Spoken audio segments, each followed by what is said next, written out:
안녕하십니까. 박시영의 눈으로 인사드리겠습니다.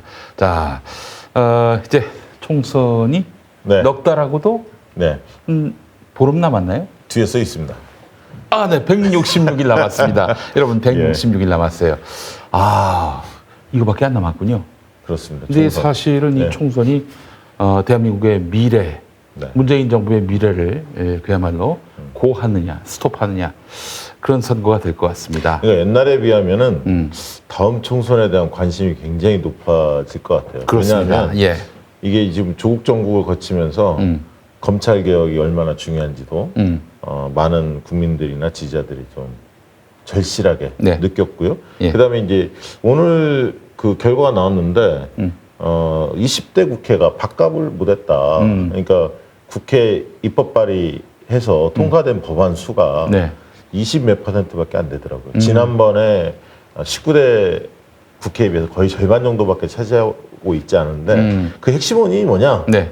한국당이 걸핏하면 장애투쟁 나왔고 그렇지. 두 번째는 민생 얘기하지만 민생 법안 막상 통과시키려면 발목 잡았거든요. 그렇습니다. 그래서 이제 국민들이 보기에는 이거 여야 균형을 맞추기 위해서 적당하게 의석수 나눠줘서는 될 일도 안 되겠구나. 그렇습니다. 한쪽 정당을 확실히 밀어줘야겠다. 네네. 라는 인식이 조금 더 강해지는 게 아닌가 그렇게 생각이 듭니다. 알겠습니다.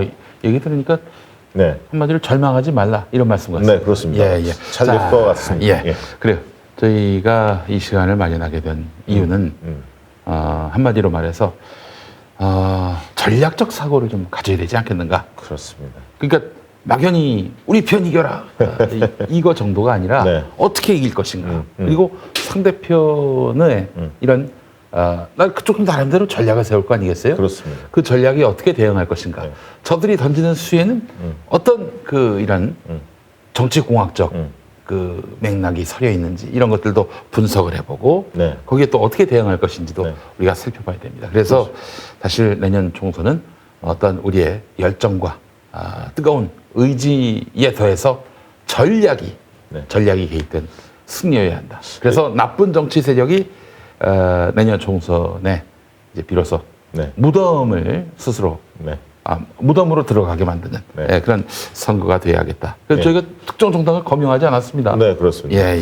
그렇죠. 아는 만큼 보인다는 말이 있듯이 구전에서 정치적 견해를 달리하는 친구들이나 주변 분들 만나게 마련인데 어떤 이야기를 해야 설득할 수 있을까 이렇게 늘 고민하지 않습니까? 그렇습니다. 그러니까 이제 전략적 해안을 갖춰야 하는데 그러려면 정세를 보는 눈을 좀 더 길리자. 그리고 민심, 사람들의 속마음, 민심의 기저가 무엇에 자리 잡고 있는지, 기저가 어떻게 형성되고 있는지를 좀 알아야 밑바닥 민심을 우리가 흔들 수 있지 않느냐 이런 어떤 측면에서 출발한 것 같고요. 그다음에 이제 총선은 투표율이 굉장히 중요하지 않습니까? 총선에 대한 관심도 이걸 또 높이자는 차원의 의미도 좀 있다 이렇게 생각이 듭니다. 그렇습니다. 자, 그래서 내년 총선은 과학으로 한번 이겨보자. 과학으로 이겨보자. 저는 소개 안 하나요? 이제 소개하고 이 맥락이 좋은 거예요. 왜 우리가 전략적 사고를 하자고 얘기해놓고 그럼 누가 이 전략적 사고를 말하자면 증진시켜 줄 것이냐, 연마시켜 줄 것이냐라고 했을 때 박시영이다 이런 얘기를 하려고 그랬던 거죠. 그렇군요. 그런 기쁜 뜻이. 그렇습니다. 좀 기다려 보세요. 나 참. 자, 이분은요 대한민국의 최고 정치 컨설턴트입니다. 이분을 통해서 우리가 내년 총선 과학의 승리를 도모할 수 있다. 저는 확신해서 오늘 어렵게 모셨습니다. 우리 박시영 윈지코리아 컨설팅 대표님. 반갑습니다. 반갑습니다. 예, 고맙습니다. 예. 자, 그래서 오늘 박시영 대표님과 함께 우리가 정치의 세계로, 이 정치 공학이라는 표현은 좀 너무 비하하는 것 같은데, 공학은 공학이죠. 이게 저도 사실은 좀 고민스러웠어요. 이런 걸 해야 할까, 하는 게 좋을까, 이렇게 고민을 했던 이유는 필요성은 인정했는데, 이 공간을 통해서 우리 노하우가 다 드러나면 앞으로 어떻게 먹고 살지? 저희는 컨설팅에서 돈을 받고 컨설팅을 해주거든요. 예를 들면 문재인 후보 전략 컨설팅을 저희가 했단 말이죠. 그래요? 그러면 지금 몰랐습니까? 19대 대통령을 배출한 와 전략 컨설팅에 대한 비화도 틈틈이 좋습니다. 어떻게 전략을 세우는지 비법. 그다음에 이제 예를 들면 노무현, 정몽준, 이해창이 겨뤘던 2002년이죠. 16대 대선 때는 우리가 구도를 어떻게 짜갔는지 이런 어떤 비법 또 간간히 소개를 좀 드리겠습니다. 그래서 노하우를 다 공개는 못하지만 그래도 많은 분들이 관심이 있을 테니까 좀 전략적인 부분에 있어서 좀 깊이 있는 한 걸음 더 들어간 해석들을 좀 해드리려고 생각하고 있고요. 아직도 저도 많이 부족하기 때문에 이 고수들이 많습니다. 그래서 이제 고수들의 또 조언도 충분히 듣고 그리고 질문을 많이 던져주십시오. 아는 범위 내에서 충실히 답변드리겠습니다. 아니 고수가 있다 그러면 어떻게 했지? 내가 지금까지 소개한 게 있는데 대한민국 최고의 정치 컨설턴트라고 했는데 고수가 더 많다고 그러면은 제가 뭐가 됩니까? 그럴까요? 앞으로 여기서는 겸손하실 필요가 없습니다. 자, 그래요. 우리 박시영 대표님과 함께 여러분 이제 166일 남은 총선의 세계로 함께 떠나 봅시다. 자, 총선 2020 총선 이제 21대 총선이 되겠습니다. 지금 제가 이거부터 한번 여쭤보겠습니다. 우리 프로그램 박시영의 눈 첫 질문입니다. 지금 각 정당마다 나름대로 책사도 있고 전략성도 있고 그럴 텐데 자유한국당의 현재 전략 수준을 어떻게 그 점수를 매겨 보시겠습니까? 글쎄요, 거기도 수준 높은 전략가들이 있을 텐데. 요즘 걸어오는 기술을 보고 이 친구들이 지금 이 기술이 몇 점짜리 기술인데 이걸 쓰는구나 라고 생각이 되실 거 아닙니까? 일단은 이제 그런 선택을 한 것 같아요. 뭐냐면 최근에 저는 이제 좌담회를 많이 진행을 합니다. 이런 어떤 일반 시민들 모아놓고 시민들의 정치적인 의식이 어떻게 형성되는지를 수시로 하는데 최근에 보면 여전히 한국당 지지층 내에서도 한국당 얘기를 하면 자신 있게 응답을 못합니다. 그러니까 그만큼 할 얘기가 별로 없는 거예요. 숨습니다. 그러나 다만 문재인 대통령에 대한 비판을 하는 경우에는 굉장히 용어를 세게 쓰고 있습니다. 예를 들어 거침없이 나옵니다. 뭐 사회주의, 우리나라가 사회주의로 가고 있다. 이런 말이 나옵니다. 그건 굉장히 고상한 편입니다. 며칠 전에 빤스 목사는요, 그건 좀 목을 딴다 이런 말을 했어요. 그거는 이제 정말 형편없는 분이시고. 형편없어요, 진짜. 일반 시민들도 이 보수 유튜브들의 영향, 그리고 이제 광화문 집회나 이런 걸 통해서 이런 그 굉장히 극우적인 발상들을 많이 하고 있어서 저는 그런 걸 보면서 뭘 느꼈냐면, 지금 전략은 뭐냐면 한국당의 호감도를 높이기 위해서 할 수 있는 수단이 별로 없다라고 판단한 것 같아요. 왜냐하면 그러려면 한국당이 국정농단에 대한 진정한 사과가 전제가 돼야 하고, 그다음에 황교안 대표가 혁신 드라이브를 걸어야 하는데. 근데 지금은 거꾸로 자유한국당이 탄핵에 대해서 반성하라 이런 큰 소리를 치고 있는 상황이고, 그렇습니다. 혁신과는 무관한 갑질 인사를 그것도 삼고초려해서 데려오는 형국. 박찬주. 이거 정말 도무지 이해할 수가 없어요. 완전히 거꾸로 달리고 있습니다. 그래서 이제 전략이 호감도를 높이는 쪽의 전략보다는 반문재인 전선을 세게 쳐서 어쨌든 혐오감을 조성하고 자신들의 결집력을 도모하는 이 1단계를 구사한 것 같아요. 그 부분에서 상당 부분 성공해 보입니다. 어쨌든 이탈했던 보수층들이 일부가 돌아왔고 한국당을 중심으로 확실히 결집한 모양새를 띠거든요. 그 지점에서는 1단계는 성공했는데 문제는 이 곧바로 오만한 행태가 나오면서 득점 포인트를 다 까먹었죠. 왜냐하면 승리적 코스프레를 한 거거든요. 조국 장관이 사퇴하니까 만세! 뭐 이런 거 아닙니까? 제가 봤을 때는 그거는 한마디로 얘기해서 승리의 굶주려 있었다. 이 작은 승리라도 승리의 그 의미를 고추 세워가지고 그래서 더 우리 사기를 올려보자 이런 마음이었던 것 같습니다. 그러니까 민심을 읽지 못하면 그렇게 악수를 두게 되죠. 하수를 듣는. 그러니까 그게 이제 패착이죠. 결국 그게 오만과 독선적인 태도를 보이는 집단한테는 중간층이나 중도층이 표를 주지 않습니다. 눈길을 주지 않습니다. 그래서 확실히 돌아섰죠. 그래서 최근에 한국당 지지율이 굉장히 가파르게 하락 국면이지 않습니까? 그래서 저는 전략가의 문제일 수도 있지만 황교안과 나경원의 지도력이 문제다. 저는 그렇게 봅니다. 근데 지금 보니까 황교안 대표는 뭐 사실 내년 총선 공천권은 행사할 것 같고요. 그렇습니다. 나경원 대표는 뭐 몇 달 안 남았는데 원래 12월까지가 이제 자유한국당 원내대표 임기 아닙니까? 그렇습니다. 내년 4월까지 쭉 갈 것 같은데. 가려고 본인은 하겠죠. 네. 근데 요즘에 황교안의 눈빛이 애서롭지는 않습니다. 아, 그래요? 예. 아, 둘이 사이가 안 좋습니까? 예, 사이가 조금 안 좋아지고 있습니다. 아, 그렇구나. 왜냐하면 표창장 이런 것들은 네. 공천 가산점 이런 네. 거는 나경원 쪽에서 드라이브를 좀 걸었고 인재 영입은 황교안 쪽에서 걸었거든. 둘 다 하나씩 둘 다 똥볼을 찼어요. 똥볼 찼습니다. 네. 그러나 어쨌든 당대표 힘이 더 센 거니까. 이제 그런데 이제 문제는 그런 거죠. 지금 한국당 내부에서는 수도권과 영남의 다툼이 시작됐죠. 친박 친이의 싸움이 아니라 네. 친박 비박의 싸움이 아니라 수도권과 영남의 싸움이 벌어졌다. 그래서 수도권에서 윤상현이나 이런 친박 인사들도 자기들은 바른미래당 쪽 통합하지 않으면 수도권은 전멸이다. 이렇게 생각하고 있기 때문에 네네. 통합 문제에 대해서 전향적으로 나서라. 네. 이런 입장인 반면에 영남에서는 유승민 받아들이면 우리는 풍미 다 박산 난다. 영남에서는 더 표가 떨어지고 네. 도저히 받을 수 없다. 예. 이러기 때문에 황교안 대표는 지금은 영남 쪽의 목소리에 일단 힘을 실는. 왜냐하면 광장에서 좀 그 사람들이 많이 모이는 걸 보면서 네. 이대로만 치러도 총선 해볼 수 있지 않느냐라는 착각을 하고 있는 거죠. 이들의 착시 현상은 정말 걱정할 수준을 넘어선 것 같아요. 왜 그런가 제가 곰곰이 생각을 해봤는데 이 사람들이 극우 유튜브 네, 그리고 카카오톡 예. 이거 보고 예. 그리고 또 빤스 목사가 이제 많이 모았잖아요. 네. 광장에. 네. 광장에 모인 사람 보고 야 여론조사 다 거짓말이야. 어? 지금 우리가 느끼고 있는 이대로가 민심이야. 어? 내년 총선 보나마나 우리가 이겨. 이렇게 지금 착각하고 있는 것일까요? 그걸 믿고 싶겠죠. 착각도 할 거고. 예. 아니 그래도 예. 당내에 한두 명이라도 예.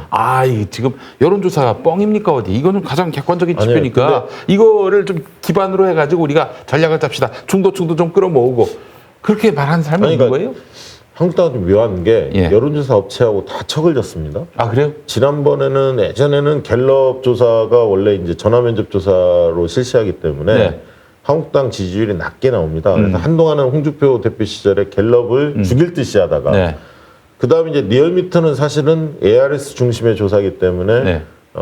정치 고관여층들이 주로 응답하기 때문에 네, 네. 한국당 지지도가 그래도 갤럽에 비해서는 높게 나옵니다. 대개 그러네요. 30% 수준에 나오는데 예. 근데 또 갤럽이 그 전에 또 이제 한국당에 불리한 여론조사 결과 나오면 아니 리얼미터가 또 리얼미터를 못 잡아서 안달입니다. 고소하겠다, 고발하겠다. 여론조사 그러다 보니까 왜? 이게 여론조사가 불리하게 나오면 믿지 않으려고 하는 이렇게 자꾸 하다 보니까 네. 저희들도 일하기 힘들고요. 두 번째는 그러기 때문에 누가 쓴소리를 할 수 있는 분위기가 안 된다. 민심이 이런데 네. 좀 제발 새겨 들어라 이렇게 얘기를 해야 하는데 맨날 당원들 만나는 충성파들만 만나고 빤스 목사 만나고 이렇게만 들으니까 진짜 민심이 뭔지를 제대로 못 보는 거죠. 예. 국회의원도 만나면 비슷해요. 여야 가릴 것 없이. 왜냐하면 이분들이 만나는 민심이라는 게 주로는 이런 겁니다. 지역에 가면 자영업 하시는 분들, 그다음에 당원들 네. 이런 분들을 주로 만나십니다. 그렇지. 아무래도 그렇어요. 저기한테 적대적인 사람들을 만날 일이 없죠. 예, 그리고 주로 직장인들 이런 분들은 만날 수도 없지 않습니까? 그렇죠. 일찍 출근하고 늦게 오고 네. 또 지역 일에 별로 관심이 없습니다. 직장 다니는 분들은. 네네네. 그러다 보니까 만나지 못하는 거예요. 그러다 보니까 한정된 사람들만 만나고 그게 민심이냐 이 오해하는 경향이 상당히 사실 많습니다. 그분들은 이제 집 전화로 전화를 주로 받는 분들이고 네, 그렇습니다. 전통적으로 지금 자유한국당의 지지층일 확률이 높은 높죠. 분들. 악수하면서 네. 열심히 하라 이렇게 덕담 많이 건네지 않습니까? 뭐 그러면 그게 그뿐만 아니라 다 자기를 지지하는 것으로 듣기 착각하죠. 좋으라고 문재인이 좀 어떻게 해봐줘 뭐 이런 얘기도 들었을 것이고. 그렇습니다. 예를 들면 네. 당원들을 많이 확보하려고 하지 않습니까? 예, 한국당이나 민주당의 공이 예. 경선 때 대비하려고. 예, 예. 그러면 막 기간당원, 뭐 진성당원, 책임당원 이런 거 써줍니다. 네네. 뭐 월 1,000원씩 내고 이런 식으로 써줍니다. 예. 그러면 그게 다 자기 지지하는 사람들로 착각합니다. 근데 예를 들면 식당 아줌마가 그걸 써줬어요. 네. 아주머니께서 써주면 어떤 후보가 와서 써줍니다. 왜 음식 좀 잘 팔기 위해서 그동안 많이 오신 분들은 네. 써주거든요. 음. 근데 그런 거 한 장 받아오면 다 우리 편이다, 나를 지지한다 이렇게 착각하는 경우가 많죠. 아이, 그래서 민심을 과학적으로 측정해야 한다. 그래서 저는 뭐라고 주장하냐면 네. 우리 컨설턴트 입장에서는 선거는 과학이다. 후보는 상품이다 이렇게 주장합니다. 아, 그래요. 선거는 과학입니다. 그래서 과학적 접근을 해야 합니다. 네. 후보는 상품입니다. 매력 있는 사람으로 포지셔닝 해야 합니다. 네. 그래서 사실은 제가 이제 선거에서 크게 한번 무리를 일으키고 낙선을 그때 저희 했는데. 사무실 오셨잖아요. 아유, 그런 얘기를 왜 해요, 진짜. 아이고. 근데 그때 참 겸손하셨는데. 아니, 지금도 겸손합니다. 아, 그런가요? 별로 다르지가 않아요. 언론이 나를 악마로 만들어서 그렇지. 그렇지. 예. 은근히 저는 아주 괜찮은 사람이라고 생각을 하는데, 이제 궁금한 건 뭐냐면은, 예전에는 한나라당 여의도연구소, 지금은 자유한국당 여의도연구원이죠.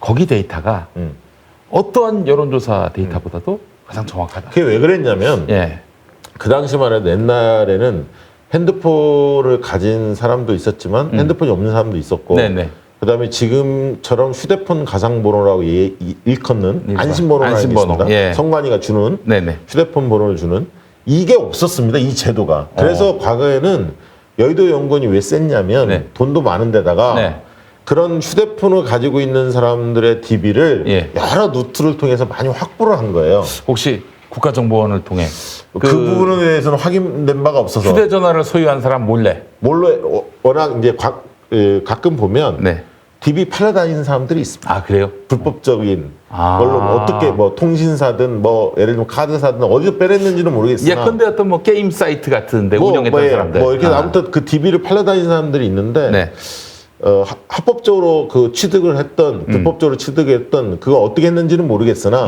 여의도 연구원이 그런 어떤 핸드폰 DB가 많다. 그러다 보니까 상대적으로 정확할 수 있지 않습니까? 그래서 DB가 많을 때는 여의도 연구원의 조사가 상당히 신뢰성이 있다 이런 평가가 있었습니다. 많은 사람을 대상으로 조사했고 DB가 안정적이었기 때문에.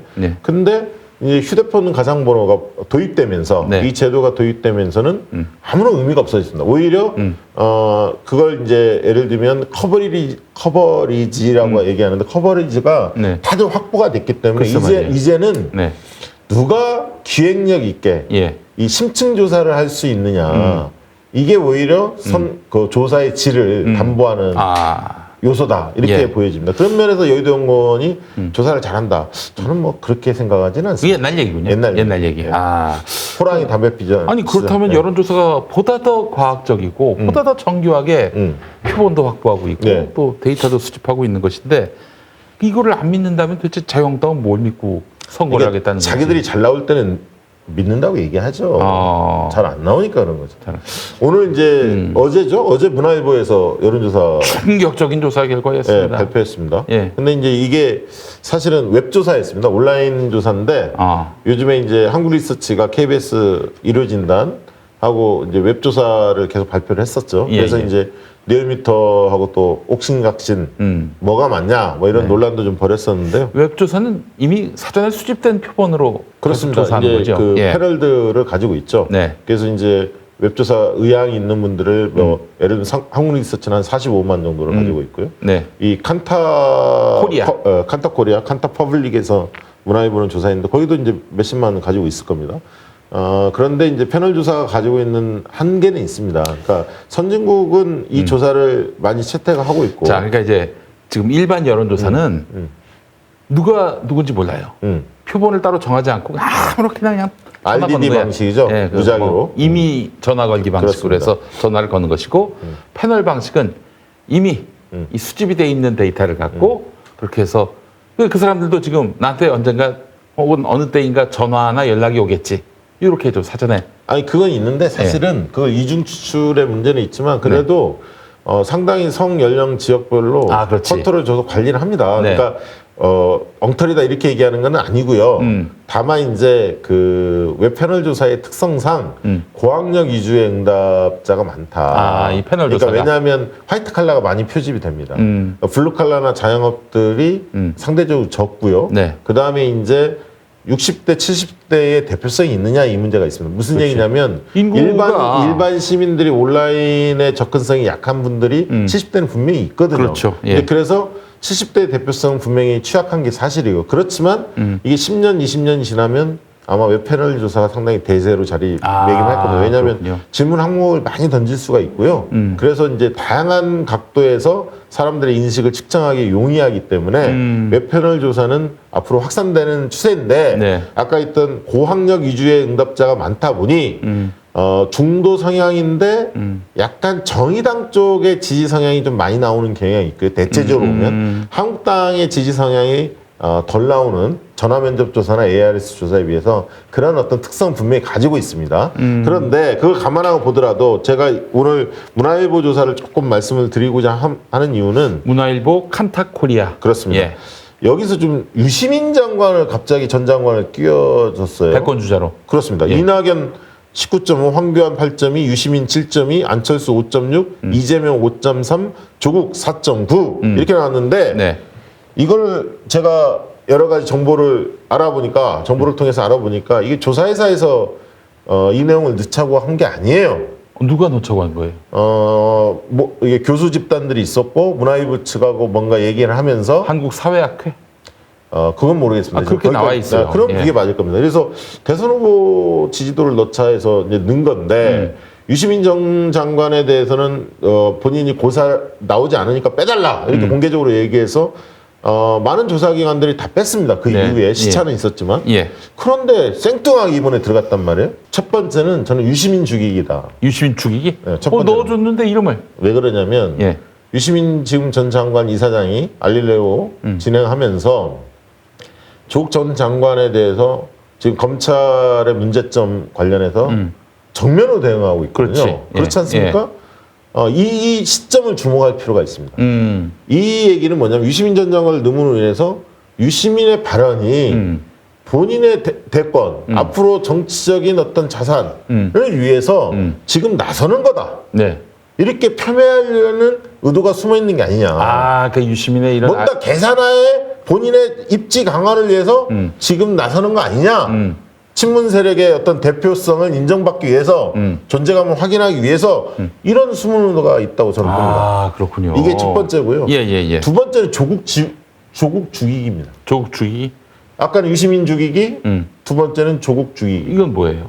왜냐하면 유시민 전 장관을 포함하지 않으면 조국 장관의 대선 후보 지지도가 높게 나옵니다. 당연히 그렇지. 두 지지층이 겹치기 그렇죠. 때문에. 예. 근데 지금 4.9가 나왔거든요. 예. 유시민 7.2가 나왔습니다. 예. 만약에 유시민을 안 넣고 조국만 넣었으면 아마 제가 볼 때는 한 8%에서 9%, 많게는 10% 넘을 수도 있고 요 정도는 올라갈 가능성이 상당히 높았는데 그러면 예를 들면 황교안보다 높게 나올 가능성도 있었습니다. 황교안이 8.2니까요. 그래서 조국 전 장관이 높게 나오는 것을 방지하는 그런 어떤 두 가지 포석에서 질문지를 이렇게 만들었다. 이렇게 제가 이제 이런 얘기를 드린 이유는 질문지 하나하나의 의도들이 많이 숨어 있습니다.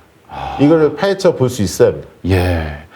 이게 저는 지금까지 질문을 갖고 장난치는 건 많이 들어봤는데 그런 일들이 많다라는 얘기를 이게 뭐 들어봤는데 잘못된 건 아니잖아요. 잘못된 건 아닌데 이렇게 나왔을 때 사람들이 받아들이는 효과는 있는 거거든요. 보기를 갖고도 장난칠 수 있는 거군요. 장난이라는 얘기는 좀 그렇고요.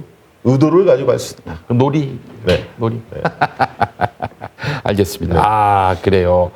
그 유시민을 집어넣은 것은 지금 요즘 유시민의 활동은 대권을 위한 활동이다라는 그렇습니다. 이미지를 씌우기 위한 것이고 네.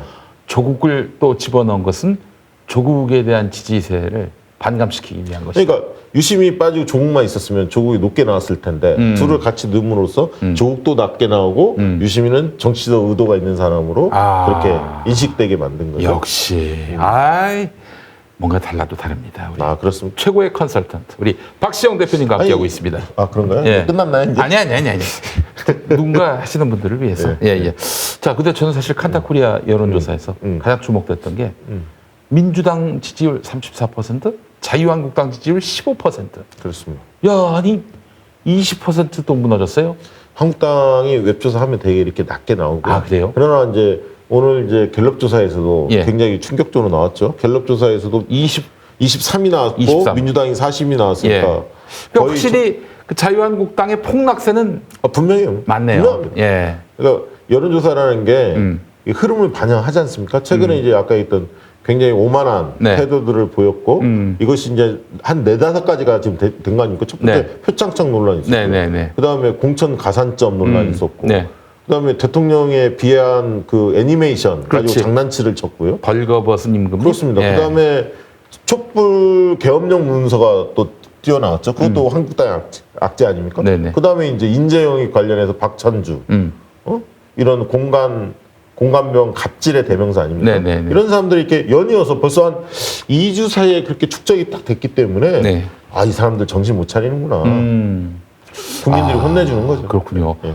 근데 사실은 이제 황교안이 들어서고 한 35%까지 가지 않았습니까? 잘 나갈 때 그랬죠. 리얼미터 한 34, 35 갔죠. 그래서 민주당하고 1% 이내의 격차로 좁혀지게 되고 일간 조사에서는 그렇게 좁혀지긴 했습니다. 그런데 이제 다시 또 벌어져서 더블 스코어 간격으로 또 벌어지게 된 건데 그래서 이제 민주당 지지도는 크게 빠지진 않았는데 아무튼 대통령 지지율이 되게 이제 그 갤럽 조사의 44%, 리얼미터는 수요일까지 조사는 48.5. 그래서 골든 크로스가 됐어요. 네네. 네. 그게 나와서 전체적으로 갤럽은 2주째 상승세고 리얼미터는 3주째 국정 지지도가 상승세인데 되게 제가 조사를 쭉 해봤더니 추이를 보니까 조국 장관이 내정된 게 8월 둘째 주입니다.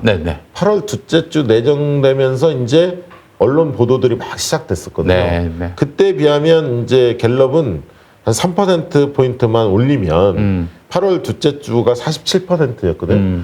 그 한 3%를 올리면 되는데 그렇다면 지금 90한4~5% 정도는 회복을 했다. 그러네요. 이제 한 5% 정도, 그러니까 한 2~3%포인트죠. 그 정도만 더 회복을 하면 조국 장관 내정 이전 단계로 다시 올라가는 건데요. 제가 한번 물어보겠습니다. 우리 역대 대통령들을 계속 지지도 추이를 이렇게 분석을 합니다. 특히 이제 갤럽 같은 경우는 노태우 정부 시절부터 지금까지 계속 하고 있거든요. 분기별로 이제 통계를 냅니다. 자, 집권 1년 차 문재인 대통령 역대 대통령 지지율 중에 몇 위에 있을까요? 집권 1년 차에는. YS가 너무 높아가지고 2등 하지 않았을까요? 집권 1년 차에는 YS하고 잠깐만요. 비슷하네요. 비슷하네요. 10%고 8%, 10%. 오, 진짜 비슷한데요? YS하고 거의 삐까삐까하고. YS가 그때는 뭐 진짜 YS가 03의 YS가 아니라 요순의 YS였어요. 정말 어마어마한 지지와 태평성대 1% 그러니까 약간 문재인 대통령이 우세한 것 같습니다. 하여간 그렇습니다. 이거 보면은 역시 정권 초에 개혁의 깃발을 들면은 국민들이 막 박수를 보내게 돼 있는 거예요. 문재인 대통령이 개혁의 깃발도 있었고 약간 새로운 시대로 접어드는 거 아니냐. 촛불 정권이었으니까 소통도 하고 예를 들면 좀 미국식의 모습 같은 거 있잖아요. 좀 참모들이 막 커피 들고 다니면서 뭐 대통령과 막 와이셔츠 차림으로 막 대화하고 녹지원에서 이런 것들 막 보여준 거죠. 또 그리고 취임 직후에 5.18 광주 민주화 운동 기념식 때 얼마나 감동적인 장면이 연출됐습니까? 그럼 2년 차에는 몇 등 했을까요? 2년 차 1등. 정답. 지금 3년 차입니다. 역시 1등. 3년 차는 아직 이제 1분기, 2분기 두 분기만 지났는데 3년이 아직 안 지났는데 1분기만 따져보면 3개월치 1분기만 따져보면 그때는 김대중 정부보다 조금 낮고요. 그때 김대중 정부가 3년 차 1분기 때 49, 이 문재인 대통령 45가 나왔고요. 근데 이제 2분기 때는 김대중 정권은 이제 그때는 추락을 합니다. 그런데 이명박 대통령이 3년차 2분기 때 49%가 나와요. 그래요? 근데 문재인 대통령 2분기에도 1분기와 동일하게 45%가 나왔기 때문에 집권 3년차 1분기, 2분기는 공이 2등. 아니 MB가 치고 올라온 적이 있었네. 중간에 좀 치고 올라서. 그러니까 MB 때는 초반에 죽 썼죠. 광우병, 인사 문제 막 이런 게 터져 초반에 죽 쓰다가 조금씩 회복했던 시기가 있었어요. 중간 또 마지막에 또 떨어졌고요. 마지막에 몰락을 했는데 5년차, 4년차 후반부터 몰락을 했고 박근혜 정부는 초반에 좀 양호하다가 아주 높지는 않았지만 양호하다가 3년 차부터 이제 꺾이기 시작해서 30%로 주저앉았죠. 그래서 이제 우리가 3분기, 4분기 때 이제 총선을 앞두고 있는데 한 욕심 같아서는 지금 45%도 갤럽 조사에서 저는 상당히 높다고 봅니다. 사실 굉장히 쉽지 않은 지지율입니다. 이 조사는 이제 갤럽 조사 기준으로. 리얼미터 조사는 아마 계속 1등일 거예요, 문재인 대통령. 리얼미터는 과거에 역대 정권 했을 때 아마 언제부터 했는지는 기억이 안 나는데 리얼미터 아마 몇 년 안 됐을 겁니다. 이렇게 축적된 DB는. 그렇죠. 이제 역대 정부하고 정확하게 비교 대조하려면 아무래도 방식이 같은 한국갤럽 걸 봐야 되겠네요. 그렇죠. 그거는 뭐 노태우 동일한 알겠습니다. 척도를 사용했기 때문에 예. 그다음에 이제 최근의 특징은 공수처에 대한 여론이 다시 조금 회복되고 있다. 네네. 이게 좀 특징입니다. 원래 이제 70, 80% 정도가 찬성했다가 조국 정국 과정에서 진영 간의 갈등이 워낙 진영 간의 갈등이 커지다 보니까 이 정책 이슈가 정치 이슈로 전환됐습니다. 그러니까 한국당이 싫어해? 그럼 한국당 지지층은 무조건 반대. 뭐 이런 식이 됐거든요. 그렇죠. 예. 그러다 보니까 이제 그 찬반 격차가 리어미터 조사에서 뭐 10%포인트까지 막 좁혀지기도 했는데 찬성이 높기는 했지만 다시 이제 오마이뉴스나 이런 데 조사한 걸 보면 62대 34. 다시 이제 2배 정도 차이로 간극이 좀 벌어졌습니다. 네. 그래서 국민적인 공감대가 다시 이제 공수처 설치에 대한 그 흐름으로 모아지고 있다 이렇게 보여집니다. 이 사실은 저는 이제 75%의 법칙을 항상 유념했거든요. 네. 탄핵 때, 네. 박근혜 탄핵 때, 그리고 파면 때 75%가 지지를 했습니다. 75%면요 게임 끝난 겁니다. 예. 뭐든지 여론이 안 바뀌어요. 잘. 그리고 대선 때 아주 흥미롭게도 탄핵에 대해서 유일하게 반대를 했던 자유한국당 24%. 홍준표가 24% 득표했어요. 그래서 75대 25의 법칙. 이게 사실 정권 초에도 계속 갔었고요. 문재인 대통령이 북한 갔다 왔을 때 그때는 80%까지 찍었습니다. 그러니까 왜 그러냐면 예. 그러니까 강경 보수들, 이념적 색채가 아주 강한 보수들 이런 분들 빼고는 약간 시장 보수 성격이 있거나 중도 성향이 있는 분들은 집권 초기에는 다 정권에 우호적이었어요. 근데 경우에 따라서는 문재인 대통령의 최대치가 75%이다라고 판단할 수도 있는 거 아닐까요? 최대치는 그 정도 될 수 있죠. 네, 그 말은 일리가 있는 75%를 겁니다.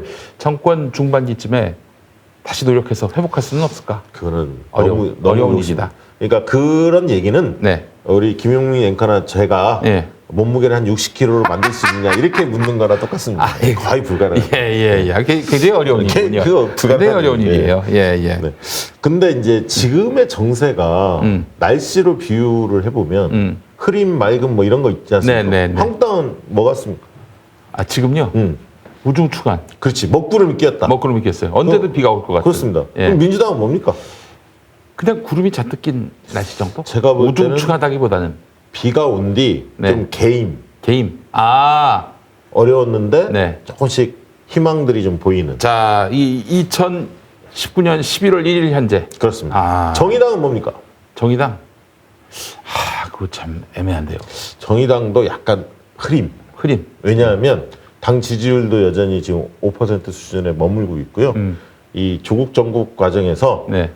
진영들이 크게 이렇게 격돌하다 보니까 예. 큰 집을 사수하자 이런 여론이 형성돼서 진보층은 주로 민주당을 중심으로 결집을 했고요. 네. 그러다 보니까 정의당이 잘 안 보이고 이 정국 과정에서 조국 정국 과정에 두 번째는 심상정 대표가 의원 정수 확대를 주장했는데 그건 원래 이제 일관된 생각을 가지고 계셨던 분인데 특권 내려놓기를 먼저 네. 캠페인을 좀 전개하면서 그게 의원 정수 확대를 이야기했으면 네. 국민적 공감대가 지금보다는 훨씬 좀 높아질 수 있는데 우선순위가 조금 바뀌었죠. 갑툭튀기가 돼버렸어요. 원래는 그 생각 갖고 있는 분이었는데 네.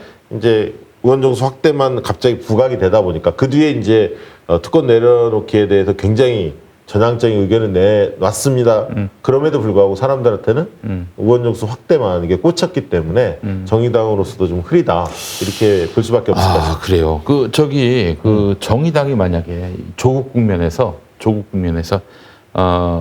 조국 장관에 대해서 살생부 왜 그런 말이 있지 않습니까? 데스노트. 데스노트를 작성하고 조국은 자격 없다 물러나라. 이런 뭐 일반 레디칼 진보들의 목소리를 그대로 대변했다면 어떻게 됐을까? 그렇게 했어야 한다라는 정의당 내부의 그 당원들의 목소리도 있어요. 저는 그렇게 됐어도 정의당의 지지율은 빠질 수밖에 없었다. 어려운 어느 쪽을 선택해도 쉽지 않은 상황이었다라고 보여집니다. 지지율 측면에서 본다면요. 그러니까 뭐 정의당은 무슨 목소리를 내더라도 왜냐하면 그 상황에서는 보수와 진보가 세게 격돌할 수밖에 없고 원래 세게 격돌하면 지금 아까 했던 격돌하다 보니까 우리 공화당이나 바른미래당도 안 보이고 한국당 중심으로 저쪽 결집하는 겁니다. 네. 마찬가지 이쪽은 민주당 중심으로 결집할 수밖에 없는 거예요. 그런 특성이 있었고 제가 이렇게 한번 여쭤볼게요. 그럼 지금 누가 당황 당황하고 있나? 어떤 세력, 어떤 정당이 당황하고 있을까요? 지금 국면에서. 한국당입니까? 민주당입니까?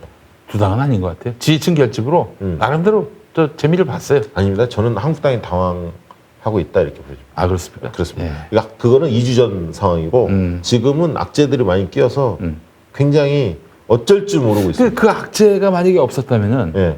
그 지지율을 유지할 수 있지 않았을까? 그 악재가 없을 수가 없습니다. 왜냐하면 왜 한국당으로 사람들이 눈길을 새롭게 줬는지에 대해서 과학적 판단을 안 한 거예요. 아, 광화문에 나온 사람 다 한국당 지지할 거라고만 생각한 거죠.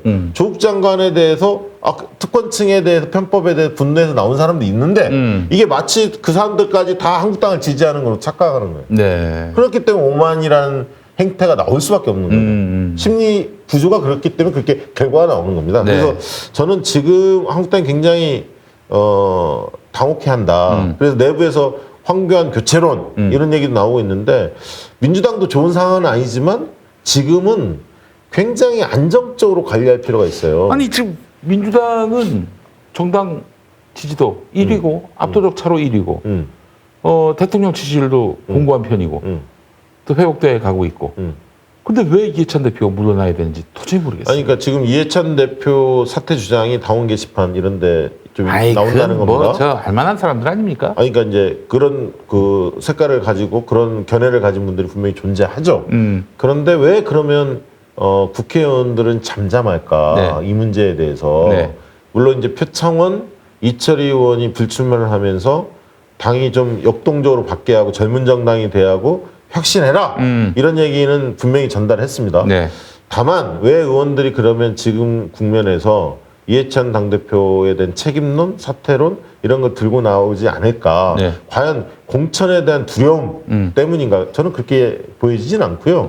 지금은 어떤 거냐면 이분들이 선거를 앞두고 여당에 대한 국민적인 시선이 어떻게 형성되는지를 잘 알고 있어요. 의원들은. 그래서 여당은 내부가 분열되거나 갈등이 고조되면 표를 찍어주지 않습니다. 그러니까 안정감이 있어야 합니다. 아. 그런 안정감의 토대를 가지고 질서 있는 변화를 가야 합니다. 그래서 지금은 이해찬 당대표의 책임을 추궁하기에는 무리다라고 판단했고 그러면 조기에 선거 체제로 전환하면서 뭔가 혁신적인 모습을 보여줄 필요가 있겠다. 그렇지. 그래서 민주당 입장에서는 두 가지의 전선이 형성되고 있는 과제가 주어진 겁니다. 하나는 패스트트랙에 관련해서 공수처 법안하고 선거법 12월 3일 부의가 됐는데 이 문제를 어떻게 풀 거냐 이게 한 축이고요. 또 한 축은 이제 선거 체제에 돌입했습니다. 그래서 한국당에서는 인재 영입을 지금 발표하지 않았습니까?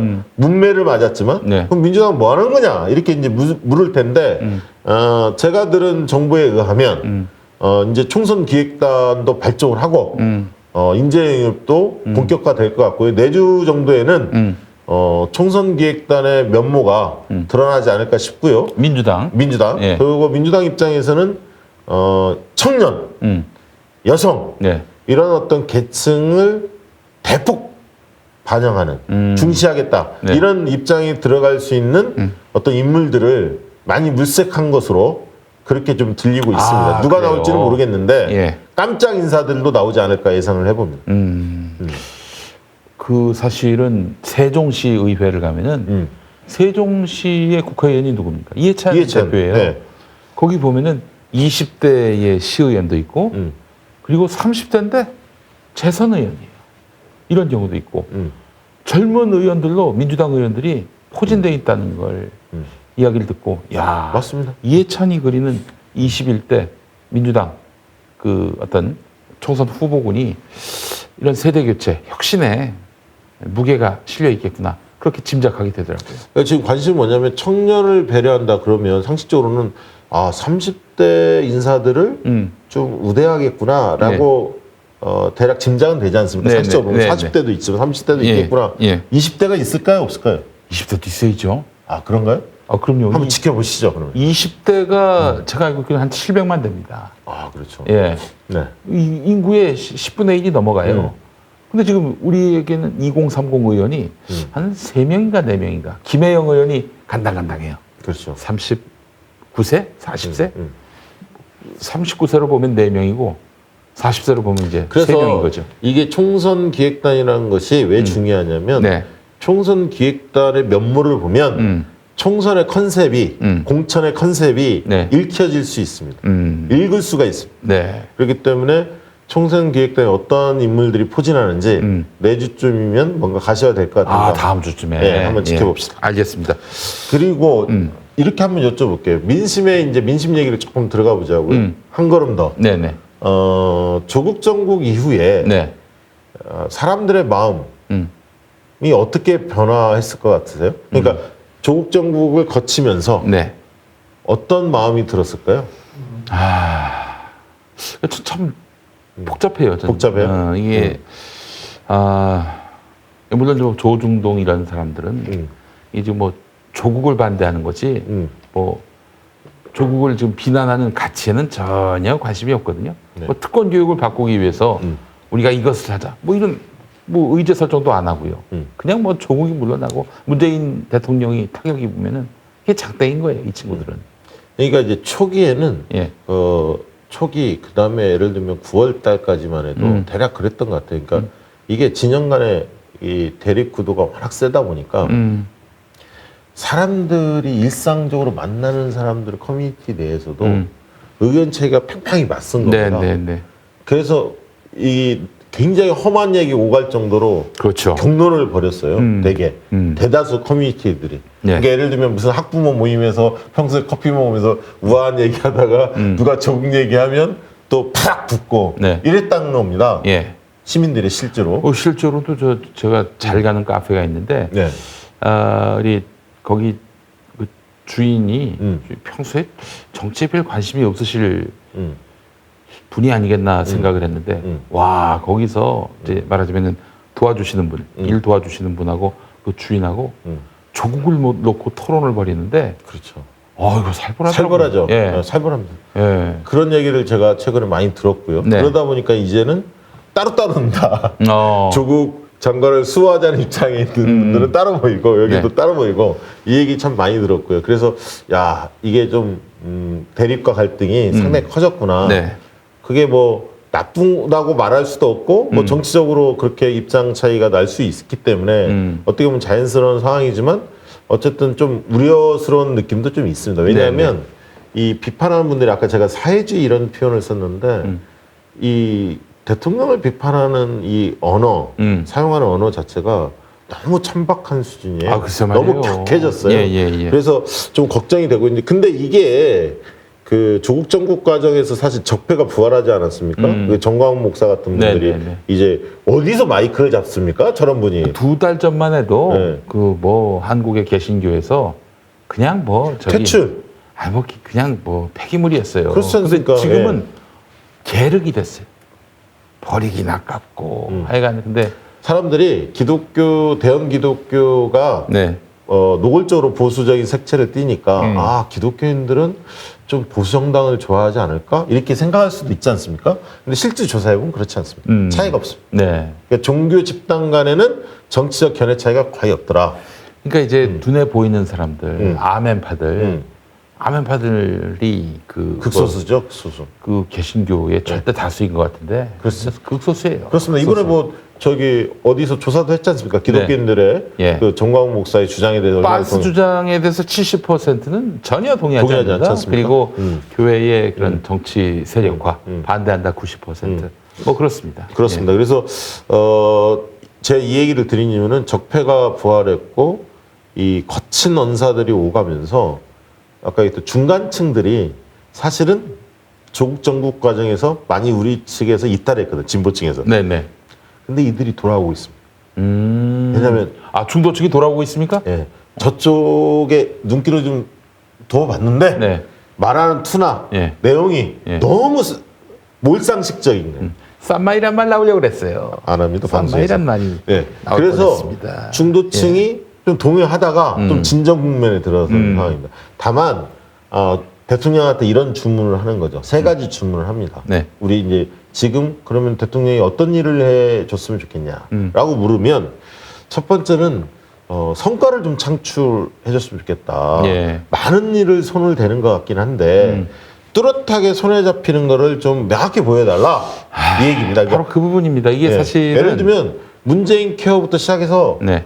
국민의 생명과 안전을 중시하고 나름대로 깨끗한 정부, 부패가 없는 정부를 만들려고 노력한 것, 평화를 정착시키는 것, 민주주의를 진전시킨 것 이런 것들이 있음에도 불구하고 어쨌든 이게 브랜드로 탁탁탁 모이지 못했어요. 그렇습니다. 예를 들면 문재인 정부가 내놓을 수 있는 성과 하나, 둘, 셋 딱 정리가 돼야거든. 근데 이런 부분들이 언론 환경도 좋지 않은 것도 있지만 선택과 집중을 좀 할 필요는 있다. 카테고리를 묶어서 이런 주문들이고요. 첫 번째는. 두 번째는 공정에 대한 이 드라이브를 대통령께서 표명하셨는데 더 적극적으로 하시겠다는데 이 부분을 확실히 해달라는 거고 이게 사실은 생활적폐를 해달라는 겁니다. 생활적폐. 사실은 권력층, 특권층에 대한 적폐 청산, 불공정 행위에 대해서 엄단해달라 이 요구는 예전부터 있었지만 생활적폐를 확실히 청산해달라는 겁니다. 예를 들면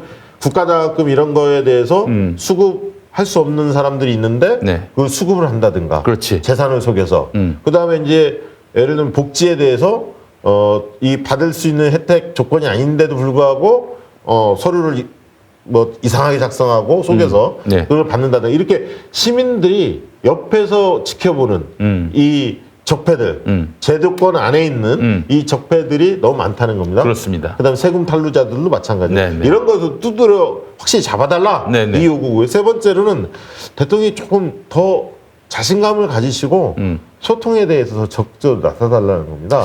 국민과의 대화, 국민과의 대화 그리고 어떤 사안이 있으면 예를 들면 국회가 뭐 법안을 처리하지 않는다. 그러면 원내대표나 당대표 모아서 이렇게 이야기를 하시는데 가끔 그게 안 되지 않습니까? 야당들이 말을 안 들어주잖아요. 그러면 국민들한테 직접 소통하라는 겁니다. 호소하고 이러이러한 법안이 왜 중요하고 왜 필요한지에 대해서 국민들한테 직접 소통을 좀 늘렸으면 좋겠다. 물론 이제 뭐 문재인 브리핑이나 다양하게 소통을 합니다만 국민들의 눈에 보이기에는 아직 성에 차지 않는 것 같고요. 그다음에 이제 청와대 참모들에 대한 얘기도 좀 있습니다. 과거에 비해서 잘 눈에 안 띈다. 그리고 옛날에는 뭐 조국, 뭐 임종석, 뭐 이런 식으로 좀 눈에 잘 들어오는 인사들이 있었는데 그런 인사들이 많지 않다. 뭐 이런 얘기들도 좀 있습니다. 저는 사실 이게 정부 여당이 갖고 있는 어드밴티지. 그러니까 국면을 주도할 수 있습니다. 솔직히 권력이요. 무슨 저기 기소권 그리고 수사권 이런 식의 그 권위 법으로 보장된 그 권력이라고 하는 것 외에도 권력은 수만 가지, 수십만 가지 아닙니까? 그렇습니다. 사실 꼭 그렇게 탁 쳐야만 권력이 아니잖아요. 쓰리 쿠션도 가능하고 여러 가지 방법들이 많이 있는데 문재인 대통령에 대해서 지지자들이 가장 답답해하는 것이 권력을 안 쓴다는 거예요. 그렇죠. 주어진 권력을 합법적 행사하라는 겁니다. 그렇죠. 힘을 가졌으면 보여달라는 겁니다. 두 달 동안의 그 조국 국면에 대해서 답답했던 건 뭐냐면 머리채가 잡혀서 질질 끌려왔단 말이에요. 2달 동안에. 뭔가 정말 대통령이 2달 동안 참다가 한 방을 날려주기를 바라는 마음이 없다고 볼 수 없어요. 대통령에 대한 이미지를 보면 원칙적인 고집이 세다 이런 이미지 있습니다. 그래서 그것이 긍정적으로 보는 분들도 있고요. 일관성을 가져서 좋다 이런 측면이 있고 한쪽에서는 좀 능수능란한 태도를 좀 보여줬으면 좋겠다. 일을 해결할 수 있는 능력. 그러니까 지금 이 검찰과 관련해서는 검찰을 문민 통제할 수 있는 권한을 우리 헌법은 대통령한테 부여하고 있어요. 그렇습니다. 근데 그걸 좀 행사하실 필요가 있지 않겠는가? 저는 그렇게 생각이 들었고 그 좋은 방법이 뭐 공수처를 만드는 것, 검경 수사권 조정을 하는 것도 시행령을 바꿔가지고 검찰에 대해서 세세하게 이렇게 통제할 수 있는 이런 것뿐만 아니라 정치가 필요하다는 거예요. 그렇습니다. 인사와 재정이 결국 그 검찰 통제권의 핵심인데 이걸 갖고 지금 윤석열 권력에 수족이 되는 인간들 잘라내버려야 된다. 그렇습니다. 이게 저의 생각입니다. 그래서 윤석열 총장은 문재인 대통령이 인사한 사람이기 때문에 건들 수가 없어요. 그만두게 할 수가 없습니다. 그러나 그 나머지 사람들은 지금 조국 장관 수사를 보더라도 이거는 무리하다 못해 무도합니다. 근데 이거는 책임을 물릴 수가 있다고 저는 봅니다. 조국 장관이 혐의가 없다는 게 밝혀지면 장관이 윤석열 총장이 옷을 벗겠죠. 근데 그게 규명되려면 내가 봤을 때 총선 지나서야 그러니까 규명될 것 같은데. 기소가 되지 않고 예. 이게 뭐 길어야 한 달 정도면 소환하고 기소 여부를 마무리해야지 더 어떻게 끕니까? 근데 기소는 검찰 권한 아니겠습니까? 아니 뭐 기소가 될 만해서 기소한 것도 아니고 기소해서 부인에 대해서. 기소한다면 뭐 저기 구속영장이나 아니 기소 내용들이 나올 텐데 별게 없으면 네. 국민들이 볼 때 야 그렇게 대규모로 먼지털이 수사했는데 이거밖에 없어? 라고 생각하면 판단하겠죠. 그래서 국민들의 판단은 그러한데 이에 대해서 실질적으로 그 권력으로서 책임을 물어야 된다라는 것이 사실 광장 시민들의 생각이고, 왜냐하면 지금 네. 이 친구들이 네. 끝간데 없이 달리고 있어요. 질주하고 있어요. 이건 뭐 제가 봤을 땐 이쯤에서 브레이크를 한번 걸어줬으면 하는 것이 알겠습니다. 이 촛불 시민들의 바람인 것 같은데. 대통령 얘기 좀 이제 나왔고 네. 또 이 얘기도 하나 드리고 좀 넘어갑시다. 네. 선거법과 공수처법 어떻게 네. 처리할 수 있을까? 이게 이제 12월 고민이잖아요. 3일에 한꺼번에 처리하려고 그러는 거 아니에요? 처리해야 하는데 이제 이 현실적 방법은 사실은 과거에 네. 공수처법 얘기 드리면 참여정부 때 국가원법 관련해서 굉장히 이 폐지 논란 때문에 뜨거웠었습니다. 기억합니다. 4대 개혁입법, 4대 입법. 2004년인가? 4년이었습니다. 2004년. 예. 그렇습니다. 근데 그때 완전 폐지 주장과 네. 부분적으로 좀 개정하자는 중간 정도의 어떤 의견을 가진 분들, 물론 네. 존속을 주장하는 분 예. 중이 있었고, 예. 그런데 이제 완전 폐지 주장도 상당히 강했거든요. 근데 이제 그 부분을 지나치게 고집하다가 사실은 아무것도 안 됐습니다. 네. 지금 상황하고 거의 비견될 수 있는 상황 아닐까. 그래서 저는 공수처 법안에 대해서는 바른미래당의 권은희안 또 괜찮다. 이게 전문가들의 평가입니다, 사실. 네. 왜 공수처가 지나치게 비대해지거나 권력화되는 거에 대한 그 경계심들도 있거든요. 그래서 민주적 통제를 어떻게 할 거냐 이게 이제 과제인데 네. 권은희가 내세웠던 기소심사위원회 국민들이 참여할 수 있는 구조죠. 네. 이런 어떤 나름대로 기소 문제에 대해서 한 번 더 걸릴 수 있는 이런 안 정도면 받을 수 있는 거 아니냐. 이게 이제 민주당에서도 긍정적으로 좀 검토되는 분위기 같고요. 그래서 만약에 그렇게 된다면 오히려 바른미래당이 코너에 몰릴 수밖에 없습니다. 왜냐하면 바른미래당이 권은희안을 당론으로 채택한 건 아닙니다. 그 당시에 하나의 안으로서 당시에 올렸던 거고 왜냐하면 그때 김관영 원내대표 시절이었기 때문에 지금 바른미래당에서는 최근에 오신환 같은 경우는 반부패 수사청 지금 저 한국당 권선동이 얘기하는 것에 꽂혀 있거든요. 네. 근데 만약에 민주당이 권은희안을 받겠다 이렇게 나오면 네. 바른미래당 내부에서 자중질환이 일어날 겁니다. 당론도 채택 못할 거. 그러면 결국은 예. 본회의 때 예. 올리면 네. 권은희안을 올리면 제가 볼 때는 바른미래당 절반 정도는 찬성하고 네. 대한신당이나 나머지 민주평화당이나 무소속 쪽에서도 저는 찬성표를 던질 거라고 봅니다. 그래서 이 문제 공수처는 100%가 아니더라도 90% 정도의 우리 요구 조건이 담기더라도 반드시 이번에 통과시켜야 한다. 그래서 결국 민주당이 지도력을, 정치력을 발휘할 시점이다 이렇게 생각하고요. 그래서 또 나오는 얘기가 총선에서 대승해가지고 그때 가서 또 백혜련 안으로 개정하면 되는 겁니다. 그거는 이제 시행해보고 예. 문제가 발생되면 그럴 수 있는 그러니까 거죠. 이제 말하자면 이제 그렇게 해서 그렇게 해서 언제든 그렇게 민주당 안을 나중에라도 관철하는. 그러니까 지금은 당장 공수처가 필요하니까 우선 깃발부터 들자. 그렇습니다. 그런 차원인 거죠. 꼭지를 따야 합니다. 어떤 형태인가요? 네, 두 번째는 이 선거법 문제가 참 어려운 숙제입니다. 의원 아까 있던 국민 대다수는 의원 정수 확대에 반대하고 있고 네. 정의당이나 다른 정당을 설득하려면 민주당이 약간 전향적인 입장을 내세워야 하는데 민주당으로서 문매를 받기 싫으니까 좀 주저하고 있거든요. 네. 그런데 한국당까지 또 설득을 해야 사실은 선거법은 통과될 수 있는 사안입니다. 현실적으로 뭐 물론 표결 처리해서 할 수도 있지만 그렇게 봤을 때 이 특권 내려놓기 그러니까 지금 그 세비가 거의 1억 5천 정도 되거든요. 아니, 1억 5천 연봉으로 보면 네. 1억 5천 정도 되는데 1억 원 정도로 한 30% 감축을 하고 그렇지. 그다음에 이제 보좌진도 8명인데 사실은 일을 하려면 더 부족하기도 합니다. 그러나 심상정 대표도 밝혔듯이 네. 줄일 수 있습니다. 보좌진도 좀 줄이고 지금 300명일 때 그 총액 거기에 준해. 아니 나는 그거보다 훨씬 깎아야 한다는 거지. 그러면 감동이 없다는 거야. 그 정도는 감동 없고 제가 볼 때 한 30% 깎아버려서 예. 근데 심상정 의원은 그런 얘기했죠. 최저임금의 5배 이상을 넘지 못하도록 하겠다. 더 깎는 거죠, 사실은. 근데 한 1억 원 정도로 확 깎으면 네. 분명히 한 20% 이상은 삭감 효과가 나타날 거고요. 그 다음에 이제 보좌진 문제, 그 다음에 이제 개헌 상황이긴 하지만, 주민소환제, 네네. 이런 등등 아무튼 혁신적인 내용을 가지고, 특권 내려놓기를 확실히 했을 때, 국민들이 마음을 조금 더 열 것 같고요. 예. 그런데 이제 30명까지 확대하는 거는 좀 어려울 수는 있다. 네. 뭐 한 20명 정도. 네네. 이렇게 절충은 될 수 있겠지만, 예. 이 문제에 대해서도 특권 내려놓기를 먼저 민주당도 같이 동참해서 네.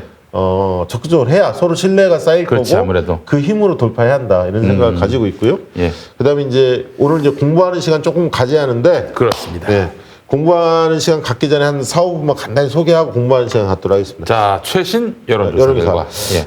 KSY라는 한국사회 여론연구소. 여론연구소 여기서 조사를 했는데 그중에 눈에 꼽히는 거 하나만 소개할게요. 네. 총선 때 절대 그 당에 투표하지 않겠다. 네. 총선 때 투표하지 않을 것 같은 정당 후보 네. 조사를 했더니 한국당이 42.6, 아, 그래요? 민주당이 24.6. 그러니까 한국당에 절대로 투표하지 않겠다는 사람이 우리 국민 중에 10명 중 4명 확실히 있더라. 42.6. 아, 이러면은 한국당이 굉장히 이게 안 좋은 시그널 아닙니까? 안 좋은데 좀 더 높아야 하는데 아. 42.6이 예를 들어서 한 60%다 그러면은 뭐 선거 하나만 한 거예요. 하나만 얘기해. 예. 근데 이제 총선에 그러면 투표하겠다는 정당 후보는 어떻게 되냐 조사했더니 예. 민주당이 33, 한국당이 23, 10%포인트 차이입니다. 네. 그다음에 주간조선에서 흥미로운 조사를 했어요. 네.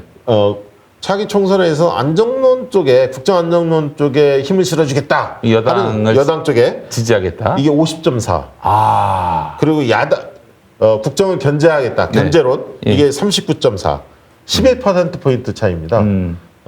그런데 네. 이 주간조선에서 한 거는 이제 무선 80%를 조사했는데 흔히들 샤이 보수가 있느냐 저한테 많이 묻습니다. 네네네, 그렇죠.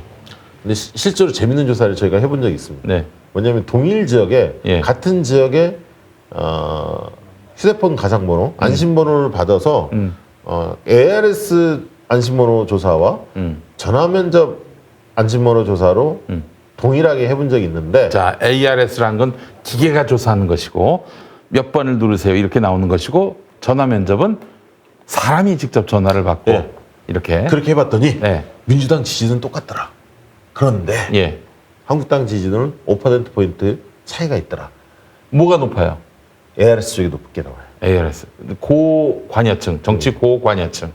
예. 정치 매니아들이 많이 그 응답하는. 기계음으로 응답할 때 숨어 있는 보수층 샤이 보수라고 볼 수 있을지는 모르겠으나 어쨌든 기계음으로 했을 때 동일 DB를 가지고도 높게 나오더라. 이거는 상당히 의미 있는 네. 분석이었습니다. 그래서 저희는 ARS 조사와 전화면접 조사를 이렇게 유심히 봅니다. 보면서 그 조사 방식의 특성 차이가 있기 때문에 네. 어떤 것들이 선거에 더 예측에 적합한지를 보는데 실제로는 ARS 안심번호 조사 네. 쪽이 예. 좀 더 선거에는 들어맞을 가능성이 높다. ARS가. 왜냐하면 정치 고관여층 중심으로 조사를 하기 때문에 네. 투표 기권층을 배제한 그런 어떤 견해들이 좀 더 그쪽이 잡힐 가능성이 있고요. 다만 일반 민심, 네. 일반 민심은 어느 쪽이 가깝습니까? 물어보면 그거는 전화 면접 조사 방식이 더 적합하다 봐야 돼. 왜? 예. 정치 고관여층만 있는 게 아니니까. 그렇죠. 우리 국민들 중에는 예. 정치에 별로 관심 없는 저관여층들도 상당히 있기 때문에 그렇게 네. 보고 있고요. 자, 그다음에 이제 지역별로 좀 보면 재밌는 조사가 요즘에 이제 계속 지금 이제 우리 청취자들도 시청자들도 뭐냐면 여론조사 공정심의위원회 선관위가 네. 운영하는 거기를 보면 매일 업데이트가 됩니다. 오. 선거 결과 여론조사 결과들이 선거조사와 관련된 거는 다 공표된 거는 중앙선거 여론조사 심의위원회. 예. 이게 이제 비공표 조사가 있고 공표 조사가 있습니다. 네. 공표 조사는 밖으로 조사 결과를 알리는 거죠. 네. 이 공표 조사는 거기에 다 등재되게 돼 있어요. 공표 조건이 까다롭습니다. 그렇습니다. 그래서 대개는 선거구 단위로 조사하려면 무조건 안심번호 조사를 해야 합니다. 그렇지 않으면 잡을 수가 없습니다. 공표 게다가 조건이. 또 이제 중앙선거 여론조사 심의위원회에 등록을 하더라도 이 위원회가 봤을 때 이건 좀 하자가 있다 그러면 공개 못하게. 계도합니다. 계도하고 내용을 요구해서 자기들이 검증을 해서 올립니다. 그래서 안심번호를 보통 50% 이상, 대개는 한 80% 이상 네. 많이 반영을 하죠. 근데 그렇게 해서 조사한 것들을 말씀을 드려보면 강원일보가 강원도 지역 4개 조사를 최근에 했어요. 네. 10월 12일, 15일 날 했는데 가장 궁금한 것은 바로 춘천. 김진태. 김진태가 어떨 거냐? 춘천. 김진태가 신이에요. 아세요? 신. 거기에서 춘천 망신. 망신. 네, 춘천 망신. 난 춘천 시민들을 욕하는 줄 알고 깜짝 놀랐어요. 이거 춘천 시민들이 붙여준 별명입니다. 춘천 망신. 지난번에 네. 김진태하고 네. 우리 저 민주당의 허영 후보라고 있습니다. 강원도지사 비서실장 출신. 네, 그리고 저 박원순 서울시에서도 박원순 거기 정무수석인가요? 정무수석 했습니까? 비서실장인가 정무수석인가 했습니다. 예. 이분이 고려대 옛날에 이제 총학생회장 출신인데 그렇군요. 김근태 안녕하십니까. 보좌관 쪽 일을 저희 보좌관입니다. 알겠습니다. 대단히 하면 감사합니다. 나오는구나. 예. 이게 딱 치면. 아니, 근데 이분이 지난번 19대 총선 4년 전에 딱 4.6%포인트로 아사스하게 졌습니다. 초박빙으로. 그렇습니다. 근데 당시 제가 토론회를 봤어요. 또 제 고향이니까 관심 있게 봤는데. 예. 거기 나갈 생각은 없습니까? 무슨. 제 인생의 정치는 끝났습니다. 대선은? 대선보다도 속초시장 한번 나가보고 싶은. 속초? 예. 그래요? 네, 제가 행정가로서 한번 네. 딱 4년만 한번 그때도 해보고 싶습니다. 컨설팅은 저희한테 맡기는 당연하지. 예. 최고의 컨설팅. 예. 바로 우리 박시영 대표가 있는. 춘천에서 이번 조사를 해보니까 김진태, 허영 딱 붙여놓으니까 딱 붙었어요. 딱 허영 붙었어요. 후보 0.6%포인트가 앞선 정도인데 딱 붙어 있고요. 네. 홍남기라고 경제부총리. 그분이 춘천입니다. 그래서 고향이 춘천이에요? 그렇습니다. 근데 고향 선배님인데 너무 몰랐지. 비난을 많이 했어요. 그동안. 적당히 하세요. 사람 요구해서. 홍남기 빤스 목사 이런 데만 하고 다른 사람 하지 말고. 시원하겠습니다. 네. 예. 근데 홍남기 부총리 영입설이 약간은 있습니다. 될지 안 될지 모르죠. 예. 근데 이제 한번 이제 여론조사라는 거는 거론되면 이제 한번 넣어보지 않습니까? 네네. 그래서 강원일보가 넣어본 모양이에요. 네. 넣어봤더니 김진태 홍남기 붙였더니 홍남기가 4%포인트로 앞서는 거죠. 물론 이것도 이제 그렇군요. 오차 범위 예, 내긴 오차 범위죠. 합니다. 예. 어쨌든 홍남기, 허영 둘 다 경쟁력이 있다. 이게 이제 춘천에 드러났습니다. 여기 저 사람도 한번 붙여보면 안 됩니까? 여권에서 누구요? 탁현민. 거기 춘천입니까? 춘천입니다. 그 형님부터 춘천이에요. 그거는 비공표로 조용히 붙이는 걸로. 예. 소문나면 안 되니까. 예. 그 다음에 예. 재밌는 지역이 이제 원주인데요. 원주는 전통적으로 민주당이 강해요. 근데 지난번에 지난번은 좀 그랬지만 너무너무 아슬아슬하게 이기고 졌는데 네. 원주을은 송기현 당시 이제 민주당 후보가 0.46%로 당선된다. 네, 검사 출신이고 예. 국회 법사위 간사. 지금 이제 저 선거법 이것도 간사고요. 네네네. 조국 정국에서도 청문회 때 예. 법사위 간사로 맹활약을 했죠. 근데 그분이 그때 0.46%로 신승을 했는데 지금 조사를 해봤더니 한국당의 후보 누구를 넣든 13%포인트에서 20%포인트 압도하고 있습니다. 그렇구나. 이기고 있습니다. 그래서 야 송기현 세다. 네. 이게 이제 좀 증명이 됐고요. 토대를 잘 닦았네요. 그렇습니다. 예. 그리고 이제 원주 갑에는 민주당 후보가 몇 분이 계시는데 네. 지난번에 권승중이라는 변호사가 나갔었어요. 네. 한국당의 김기선 지금 의원이 나섰고요. 예. 둘이 붙었는데 지난번에는 0.19%포인트로 졌습니다. 아이고, 민주당이. 그러니까 끝까지 붙어있다가 막판에. 예. 진짜 얼마나 억울하겠어요. 0.19. 그러니까 원주 바닥이 예. 원주울은 0.46으로 이기고 원주 갑은 0.19로 되니까 네. 이게 제일 강원도의 사실은 관심 지역 중에 하나입니다. 물론 그렇습니다. 네임밸류로 따지면 춘천이 더 관심이 있지만 우리 지지층들을 본다면 진보층들은 그래서 근데 조사를 해봤더니 네. 그 당시 이제 0.19 졌는데 이번에 조사해 보니까 1%포인트 앞서는 것으로 민주당이. 근데 적극 투표층만을 보니까 반드시 투표하겠다 이렇게 보는 층에서는 5%포인트 앞서는 것으로 조사됐습니다. 민주당이. 그래서 야 적극 투표층이 앞선다는 얘기는 투표에 대한 열기 이게 진보층이 좀 더 강하구나 아직은 이걸 좀 가늠할 수 있는 지표였고요. 자유한국당이 참 힘드네요. 이 강원도는요. 네. 제가 강원도 출신이긴 하지만은 네. 사실은 강원도에서 이기면 다 이깁니다. 그런가요? 전국 선거에서 다 이겨요. 예. 그런 면이 있어요. 강원도가 중요하죠 사실. 어떤 지역색이 뚜렷이 없는. 그게 또 제주도도 그렇거든요. 제주도 그렇죠. 예. 네, 그렇습니다. 근데 이제 강릉은 좀 밀립니다. 다만 그래도 격차가 예. 강릉이 아니, 굉장히 강릉은요 한 번도 이긴 적이 없어요. 몇 민주당이. 프로 질 것 같아. 예? 민주당 후보가 1대1로 붙였더니. 아 이건 더블 스코어. 이게 착각이에요, 지금. 옛날엔 그랬어요. 옛날엔 그랬지. 옛날엔 옛날엔 무조건 더블했지. 예. 3분의 1도 내고 막 그랬어요. 그 지금 지난번 지방선거에서 전국적으로 민주당이 앞서겠는데 속초시장은 민주당인데 강릉시장은 자유한국당이에요. 이번에 강릉은 권성동이 있는 지역입니다. 글쎄 거기 말이에요. 예. 한국당 의원 권성동. 권성동을 넣고 지금 돌린 거예요? 돌렸지. 오. 근데 김경수라고 지난번 선거에 나서서 지난번에는 권성동, 김경수에서 몇 퍼센트 포인트 차이가 났냐면 예. 무려 20%를 쳤어요. 그래요, 원래 그랬어요. 근데 이번에 조사했더니 예. 6% 포인트 정도의 접전이 생겼습니다. 오. 그 정도밖에 안 밀려. 그 정도면은 거의 해볼만하지. 뭐 저기 오차범위. 오차범위 내죠. 네. 왜냐하면 500명 조사니까 플러스 마이너스 4.4거든요. 8.8% 사이는 네. 오차범위. 오차범위 내에 들어와 있는 겁니다. 예. 그리고 이제 거기에도 최종구라고 전 금융위원장이 그렇죠. 예. 거기 출신입니다. 아. 그래서 이분도 영입설이 좀 있어요. 예. 그래서 이분은 넣어봤는데 아직은 지역 활동을 안 하니까 한 9%포인트 밀리는 거로 나왔는데 네네. 여기는 이제 재밌는 건 뭐냐면 예. 권성동을 위협하는 사람이 한국당에 한 명 있습니다. 네. 지금은 이제 무소속 소속인데 네. 시장 예. 최명희 강릉시장이라고 최명희. 이분이 셉니다. 오. 그래서 이분의 거치가 예. 어떻게 되느냐에 따라서 현직 시장? 그렇습니다. 오. 나오려고 하는 것 같아요. 네네네. 그래서 이제 권성동이 굉장히 위기의식을 좀 느끼고 있고 그래서 그렇습니다. 만약 이분이 만약에 한국당 경선에 뛰어들 수도 있고 네. 아니면 또 무소속 나올 수도 있으니까 이 구도 변수가 또 존재하는 것 같습니다. 그다음에 이제 뭐 시장직 버리고 무소속으로 나오기까지 하겠나 싶은 생각은 들지만 네. 여하간. 여하간 네. 아니 시장 버리고 나오려는 사람 많아요 지금. 지금요? 그렇습니다. 이제 뭐 민주당 쪽도 있어요. 진짜요? 그렇습니다. 많습니다. 용산에도 있고 여러 군데 있습니다. 용산구청장도 나오려고. 네, 성장현 거기도 나올 생각이 있습니다. 아, 그래요? 물론 끝까지 지켜봐야겠지만 예. 나올 생각이 있습니다. 알겠습니다. 예.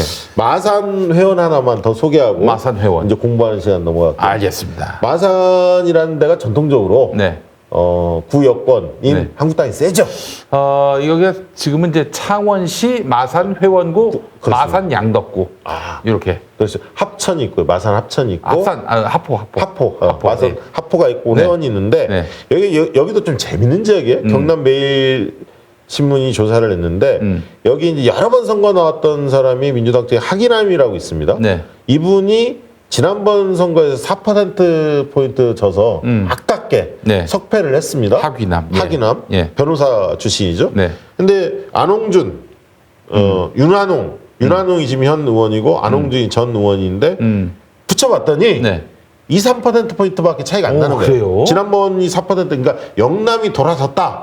영남은 이제 볼 것도 없다. 한국당이 앞서갈 거다. 네. 이게 이제 조국 정국 과정에서 사실은 정당 지지도나 대통령 지지도 볼 때 영남 쪽이 빠지거든요. 원래 약한 고리가 먼저 빠지게 돼 있습니다. 네. 그래서 영남 쪽이 굉장히 어렵지 않을까. 이게 이제 지배적인 분석이었는데 네.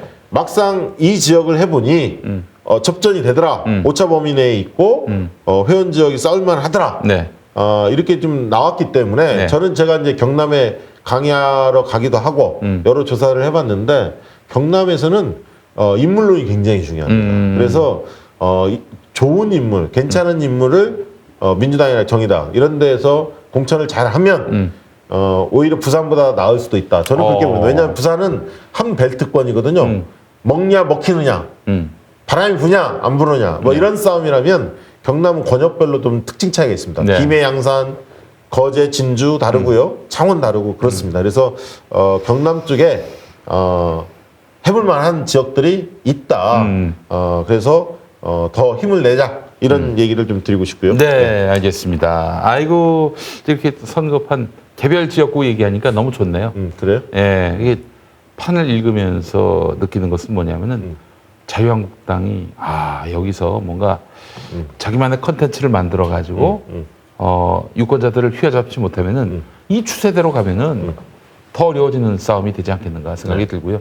근데 사실은 자유한국당 우리 저 황교안 대표 된 이후로 자기 컨텐츠로 지지율을 높여본 적이 없어요. 앞으로도 그럴 것 같습니다. 네. 오늘은 이제 공부하는 시간 딱 하나만 네. 소개할게요. 예. 지금 시간이 얼마 지났나요? 지금 1시간 10분 지났는데 한 20분 더 해주시면 될 것 같습니다. 그래요? 예. 20분 동안 떠들라고요?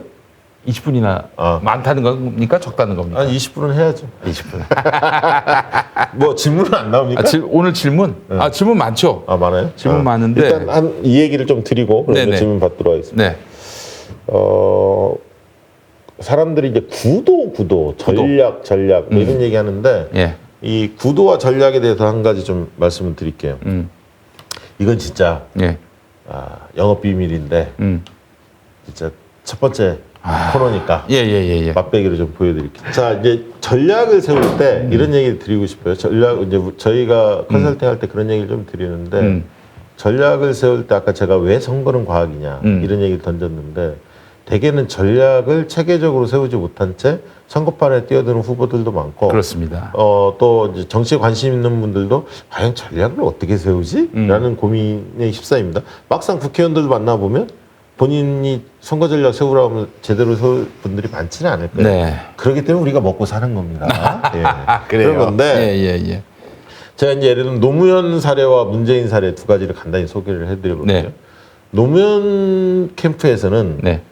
지지율이 한 5월달 그 국민경선 때 가파르게 오른 다음에 지방선거 그다음에 YS 시계 뭐 이런 등등 하고 거치면서 그리고 후단협 막 이렇게 흔들면서 지지율이 가파르게 빠지지 않았습니까? 그렇습니다. 그래서 이제 정몽준이 등장하고 3위로 주저앉아 있는 시기에 9월달 10월달에 이제 노무현 캠프에서도 비상이 걸렸죠. 그렇죠. 그러면 전략을 어떻게 세워야 하느냐 이런 이제 고민을 할 수밖에 없을 텐데 네. 그때 이제 구도를 어떻게 짜야 할지 이제 세 가지 안이 제출이 됐습니다. 첫째는 뭐냐면 진보와 보수 싸움을 하자. 진보와 보수 싸움. 그렇게 하면 진보는 노무현이고 보수는 이해창, 정몽준 같은 느낌이 들지 않습니까? 그렇지. 두 번째는 아니다. 그래서 그때 우리 명기남 형님이 했던 말이 있어요. 네. 그 이회창, 정몽준 몽창 가라. 몽창 가라. 그 멘트에 내가 뻑갔습니다. 제가 잠시 공지를 드리자면은 저희가 지금 공개 방송으로 다음 주부터 전환합니다. 매주 금요일 저녁 8시에 불금 여기로 오세요. 벙커원 교회. 그 뭐 교회라고 그래서 뭐 와서 헌금 내야 되고 그런 것도 없습니다. 뭐 기도를 해야 한다든지 그런 거 없으니까 오세요. 오셔서 이 박시영 대표님의 이런 꿀 같은 꿀잼 강의를 여러분들 한번 라이브로 만나보시죠. 그리고 여기 오시는 분들한테 질문 기회도 드리도록 하겠습니다. 그래요? 질문 기회도. 자, 그러니까 다음 주부터 우리 박시영 부흥회 매주 금요일 저녁 8시 이곳 벙커원 교회 서울 마포에 있습니다. 여러분들 많이 또 와주시면 감사하겠습니다. 저희가 또 첫 시간에 오시는 분들한테 나름대로 기념품을 좀 드릴까 생각 중입니다. 표창장을 선물로 드리도록 하겠습니다. 표창장. 가산점도 가산점도 드립니다. 가산점 드려요. 제가. 아까 이제 말씀 이어받아서 마무리 지으면, 그러니까 이제 진보냐 보수냐 이 싸움을 가자 이렇게 주장하는 그룹이 있고요. 또 한 그룹은 서민과 귀족 싸움을 하자. 네. 그럴만 하잖아요. 근데 서민 그렇죠. 이회창도 귀족이고 정몽준도 귀족이고. 네네네. 서민은 노무현 후보밖에 없었지 않습니까? 네. 그다음 한쪽에서는 낡은 것과 새로운 것의 싸움으로 가자 이렇게 주장합니다. 네. 디지털, 아날로그 대 디지털. 낡은 것과 새로운 것. 또 그럴싸하기도 해요. 네네네. 그래서 그러면 이걸 어떻게 정리를 하지? 각자 이빨들이 셀 거 아닙니까? 그렇죠. 각자 나는 이게 맞아, 나는 이게 맞아. 막 이럴 거 아닙니까? 네네. 그래서 조사를 한번 해봤어요. 네. 각 후보들의 위치가 어떻게 위치되고 있는지 사람들의 머릿속에서. 그래서 여론조사 방법을 통해서 조사를 사람끼리의 거리감을 측정해봤더니 놀랍게도 이해창이 여기 있고 노무현이 여기 있는데 정몽준이 여기 있을까요? 여기 있을까요? 해봤더니요. 재밌게 정몽준이 노무현 옆에 있는 거야. 바로 옆에. 그러니까 바로 옆에라는 게 조금 떨어져 있지만 이해창보다 훨씬 떨어져 있고 노무현과 가까운 거리가 있는 거야. 그럼 이게 왜 그러지? 사람들 머릿속에 그랬더니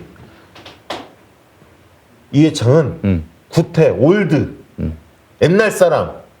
안녕하십니까. 바로 나오네. 이회창입니다. 인문하고 부패한 이 김대중 정부하고 싸우겠습니다. 전 그게 이회창의 패착이라고 봅니다. 그렇지. 2002년 선거 때 나오지도 않을 김대중 후보하고 싸웠어요. 그 양반이. 참. 오래된 사람이었고 사고방식도 좀 예. 안정감이 있었지만 낡은 예. 늘 봤던 사람 같은 느낌이었죠. 구태. 게다가 또 그 양반의 패착 중에 하나가 이 여록을 잊지 못합니다. 그때 이제 노무현 후보가 민주당 후보가 됐을 때 이회창 씨 반응이 이랬어요. 2000년 총선에서 그저 노무현을 이긴 후보가 누구지요? 허태열이지요. 어이구 그럼 우리 당은 허태열을 대선 후보로 내면 되겠구만. 그런 말을 했어요. 그때. 야, 그렇습니다. 개인기 좋아요. 아, 감사합니다. 네, 툭 치면 나오는. 자, 그 이해창이 그렇잖아요. 예, 예. 올드한 이미지였어요. 예. 조사했더니 재밌는 거는 네. 이렇게 둘의 차이가 노무현은 새로운 느낌이 든다는 거예요. 네. 그러니까 기존 정치에서 볼 수 없는 스타일이라는 거예요. 지역 감정에 맞서 싸우기도 하고 원래 개파도 없고 나홀로 싸우고 그 다음에 소신 있게 발언도 하고 네. 돈도 없는 것 같고 예. 상고 나왔고 예. 어떻게 보면 비주류고 정치권에서 늘 네. 그러니까 주류 대 비주류 느낌도 들고 다른 거예요. 네. 근데 재밌는 건 정몽준이었거든. 정몽준은 왜 노무현하고 가깝게 있었지 했더니 정몽준이 지금의 안철수처럼 보였던 거예요. 봐봐. 탈정치. 예. 정치권에 없었던 인물이거든. 현대중공업 사장하고 그렇죠. 회장하고 예. 축구 월드컵 뭐죠? 조직위원회 뭐 이런 거 활동하고 회장 피파 맡아고 부회장. 예. 뭐 이런 거 맡아서 뭐 세계적으로 막 돌아다녔잖아요. 다른 나라. 네. 이러니까 탈정치 느낌이 나고 예. 왠지 선진국처럼 우리 정치를 좀 뭔가 업그레이드 시킬 수 있지 않을까라는 환상을 가졌던 거예요. 환상이 있었어, 환상. 예. 그래서 둘 다 변화를 추구할 것 같은 느낌이 든 거야.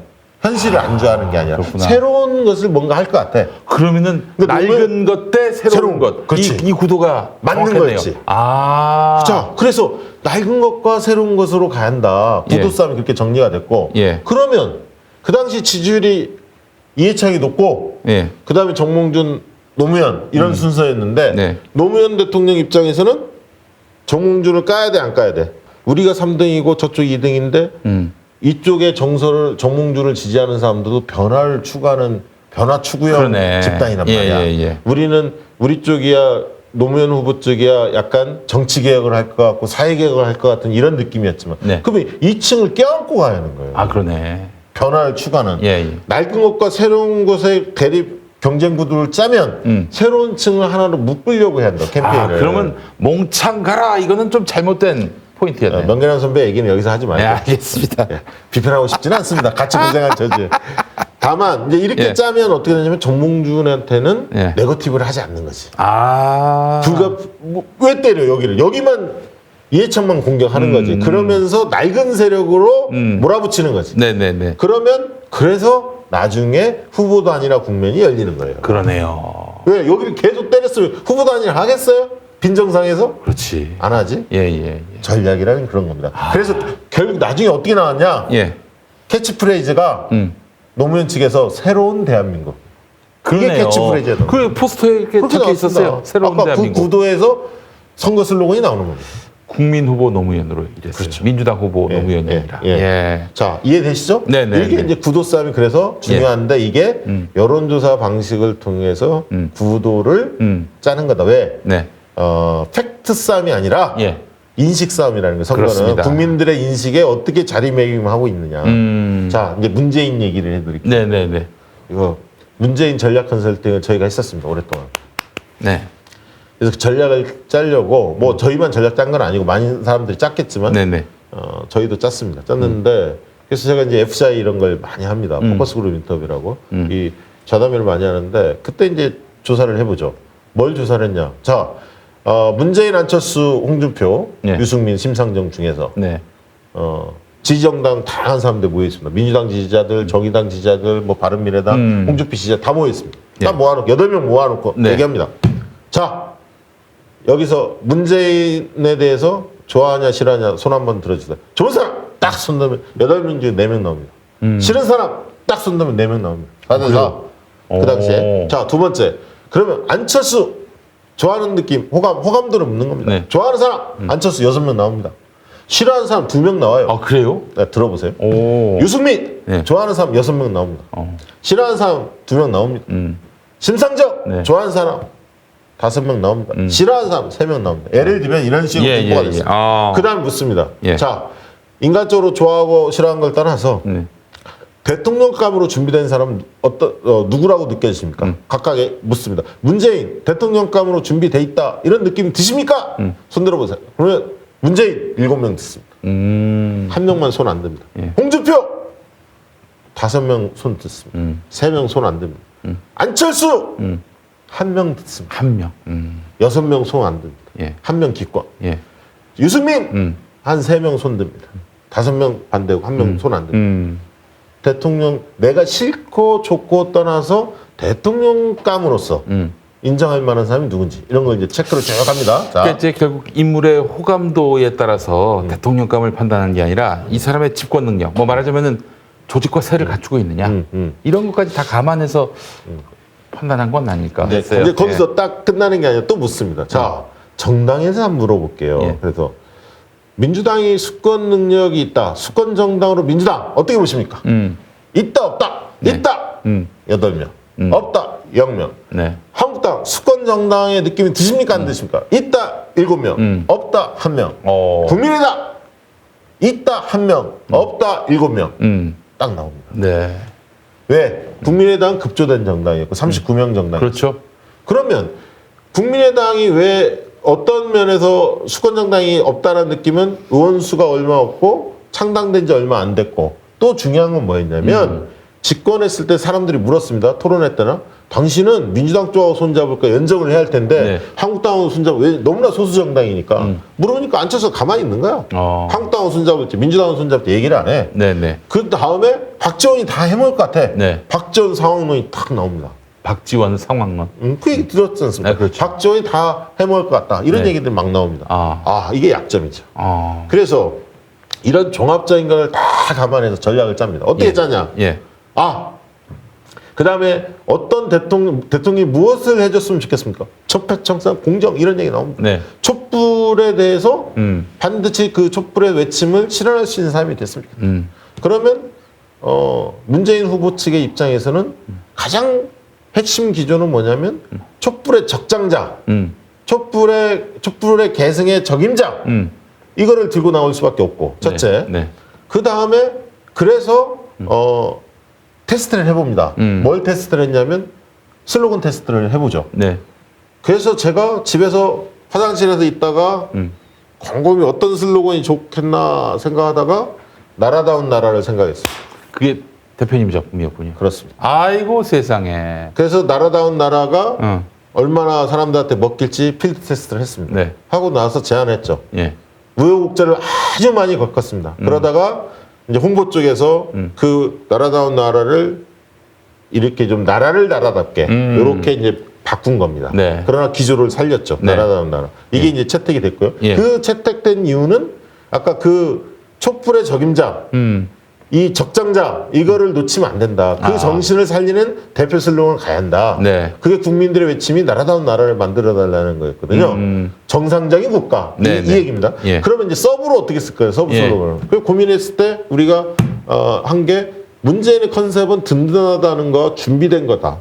준비된 든든한 이걸 쓰되 후보뿐만 아니라 정당을 같이 사용하는 게 좋겠다. 왜? 국민의당은 아까 수권 정당 이미지가 없고 급조된 정당이라고 생각하니까 국민의당 그게 약점이다. 그래서 슬로건이 채택된 게 준비된 민주당, 든든한 문재인. 당과 후보를 붙였죠. 이야. 사실은 또 2012년 대선 때 당하고 캠프가 서로 따로 놀았잖아요. 따로 놀았어요. 근데 아까 또 전략이라는 거는 홍준표는 뭐 그 당시에 경쟁자가 아니었기 때문에 제끼고 안철수가 핵심이었는데 대안철수 전략을 중심에 놓은 거죠. 그래서 당과 후보를 같이 붙인 겁니다. 그러니까 슬로건이라는 거를 막 무슨 카피를 멋있게 만들어낸다고 슬로건이 되는 게 아니라 그런 경쟁 구도 속에서 전략적 마인드를 가지고 슬로건을 만드는 겁니다. 하나의 슬로건이 그런 전략에 입각해서 나오는 거다. 이렇게 이해하시면 돼요. 그래서 흔히 캠프는 전략본부가 힘이 제일 센 겁니다.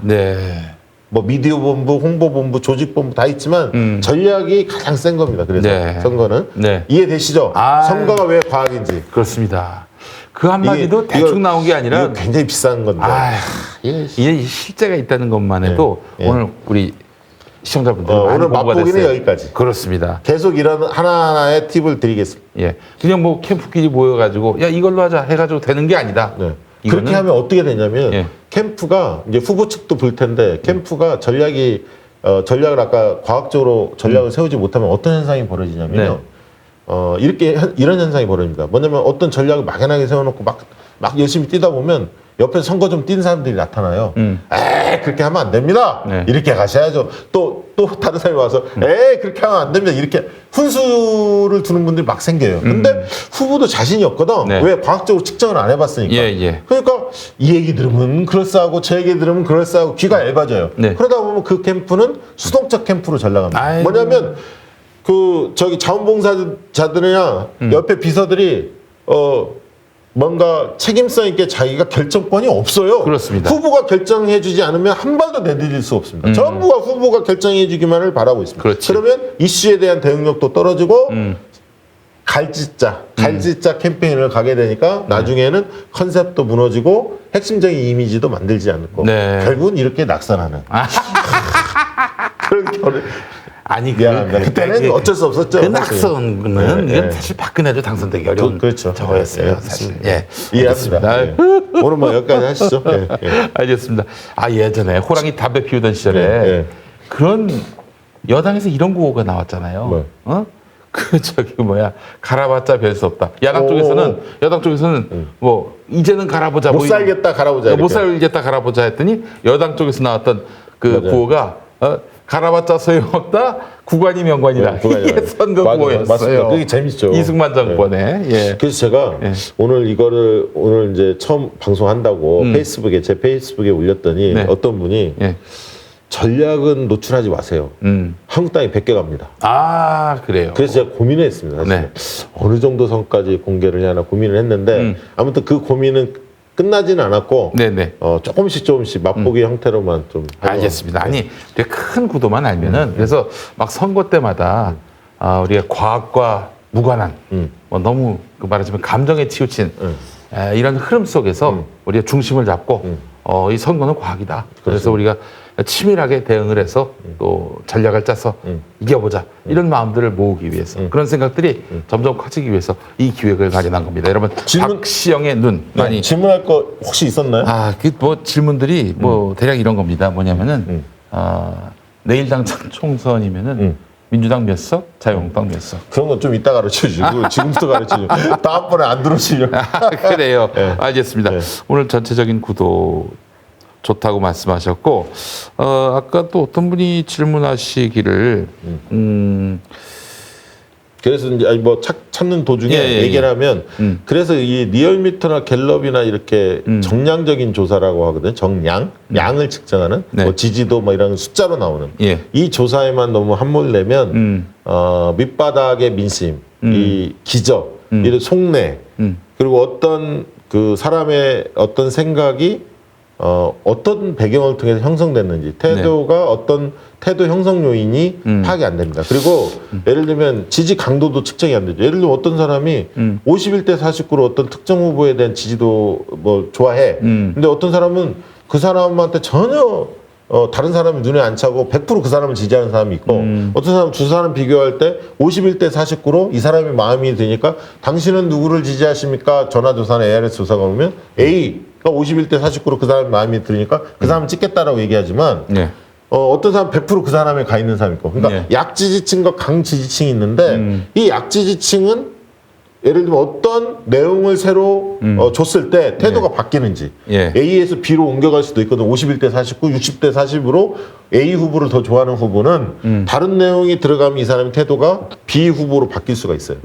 그러면 어떤 내용을 줬을 때 A 후보 약지지층이 흔들리는지 이런 거를 다 보죠. 그랬을 때 전략이 나오는 겁니다. 네. 저 상대 후보의 약지지층이 흔들려면 어떤 내용으로 설득 논리, 홍보 논리를 구사했을 때 넘어가더라. 네, 선거판을 바꿀 수 있다. 이런 게 이제 보려면 네. 아까 제가 말씀드렸던 포커스그룹 인터뷰 이런 정성조사를 많이 해봐야 네. 제대로 민심을 읽을 수 있는 전략을 세우는 방법 이런 네. 거에 대한 스킬을 축적할 수가 있습니다. 알겠습니다. 박시영 대표님의 윈지코리아 컨설팅으로 조국 전 장관이 와서 출마 여부를 문의한다면은 뭐라고 답을 해주시겠습니까? 일단 좀 기다리시라. 아, 이번 총선은 아니다. 알겠습니다. 쉴 때와 나갈 때가 있거든요. 네. 예.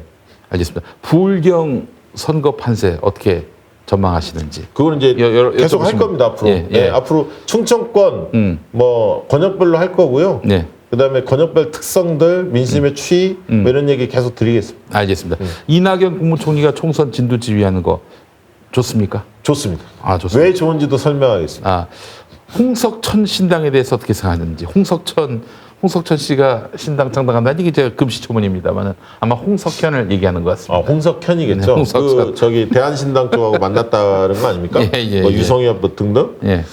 글쎄요. 저는 바람이 안 불 거라고 봅니다. 아, 바람이 안 분다. 손석희 당대표. 나오지 않을 거 아닙니까? 아이, 농담입니다. 괜히 해본 소리고. 전북 필패론 얘기 나오던데. 전북? 민주당. 예. 전북 상황이 여의치 않다. 전북 민심에 대해서도 제가 최근에 FJ도 해봤고 다양한 조사를 해봤기 때문에 다음에 권역별로 쭉 설명하면서 이야기를 좀 드리도록 하겠습니다. 아, 알겠습니다. 그래요.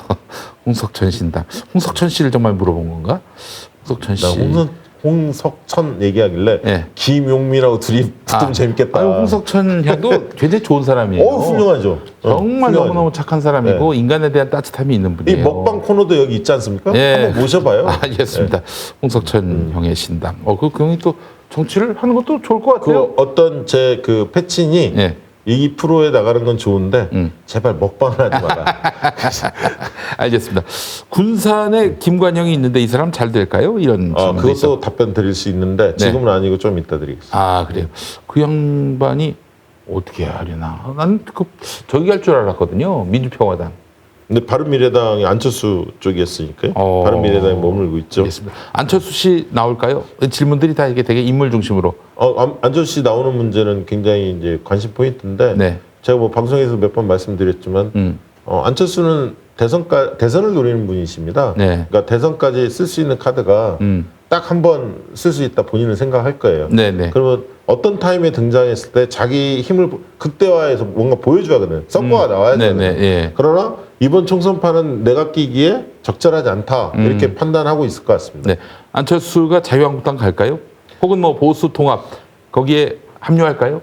그거는 이제 그 지금 당장은 아닐 것 같고 저는 그래서 안철수는 오히려 제가 안철수 뭐 참모라면 아마 안철수 본인도 그렇게 생각할 것 같은데 한국당이 참패하기를 바랄 겁니다. 아, 그래서 그래서 보수의 이제 대안이 되기를. 대선을 앞두고 삼고철에서 모셔오고 뭐 이런 등등의 뭔가를 예. 작품을 만들려고 하지 않을까. 아, 알겠습니다. 아이고, 여러분들 질문이 아주 예리합니다만은 자, 다음에는 여기 와서 질문하시라고요. 네, 다음 주에는 여러분 공개 방송 안내하겠습니다. 다음 주 금요일 11월 8일입니다. 11월 8일 저녁 8시까지 서울 마포구 월드컵 북로 5가길 8-15 지하 1층 벙커원 교회에서 공개 방송이 있습니다. 여러분 실시간으로 함께하는 공개 방송 많이 와주시면 감사하겠고 그날 또 오시면 제가 기념품을 또 준비하도록 하겠습니다. 저한테도 뭐 선물 없나요? 아유, 당연하죠. 예. 출연료를 우선 선물로 드리고 다음 주 우리 박지영 대표님의 부흥에 기대해 주시기 바라겠습니다. 자, 오늘 박시영의 눈 마치겠습니다. 감사합니다. 감사합니다. 고맙습니다.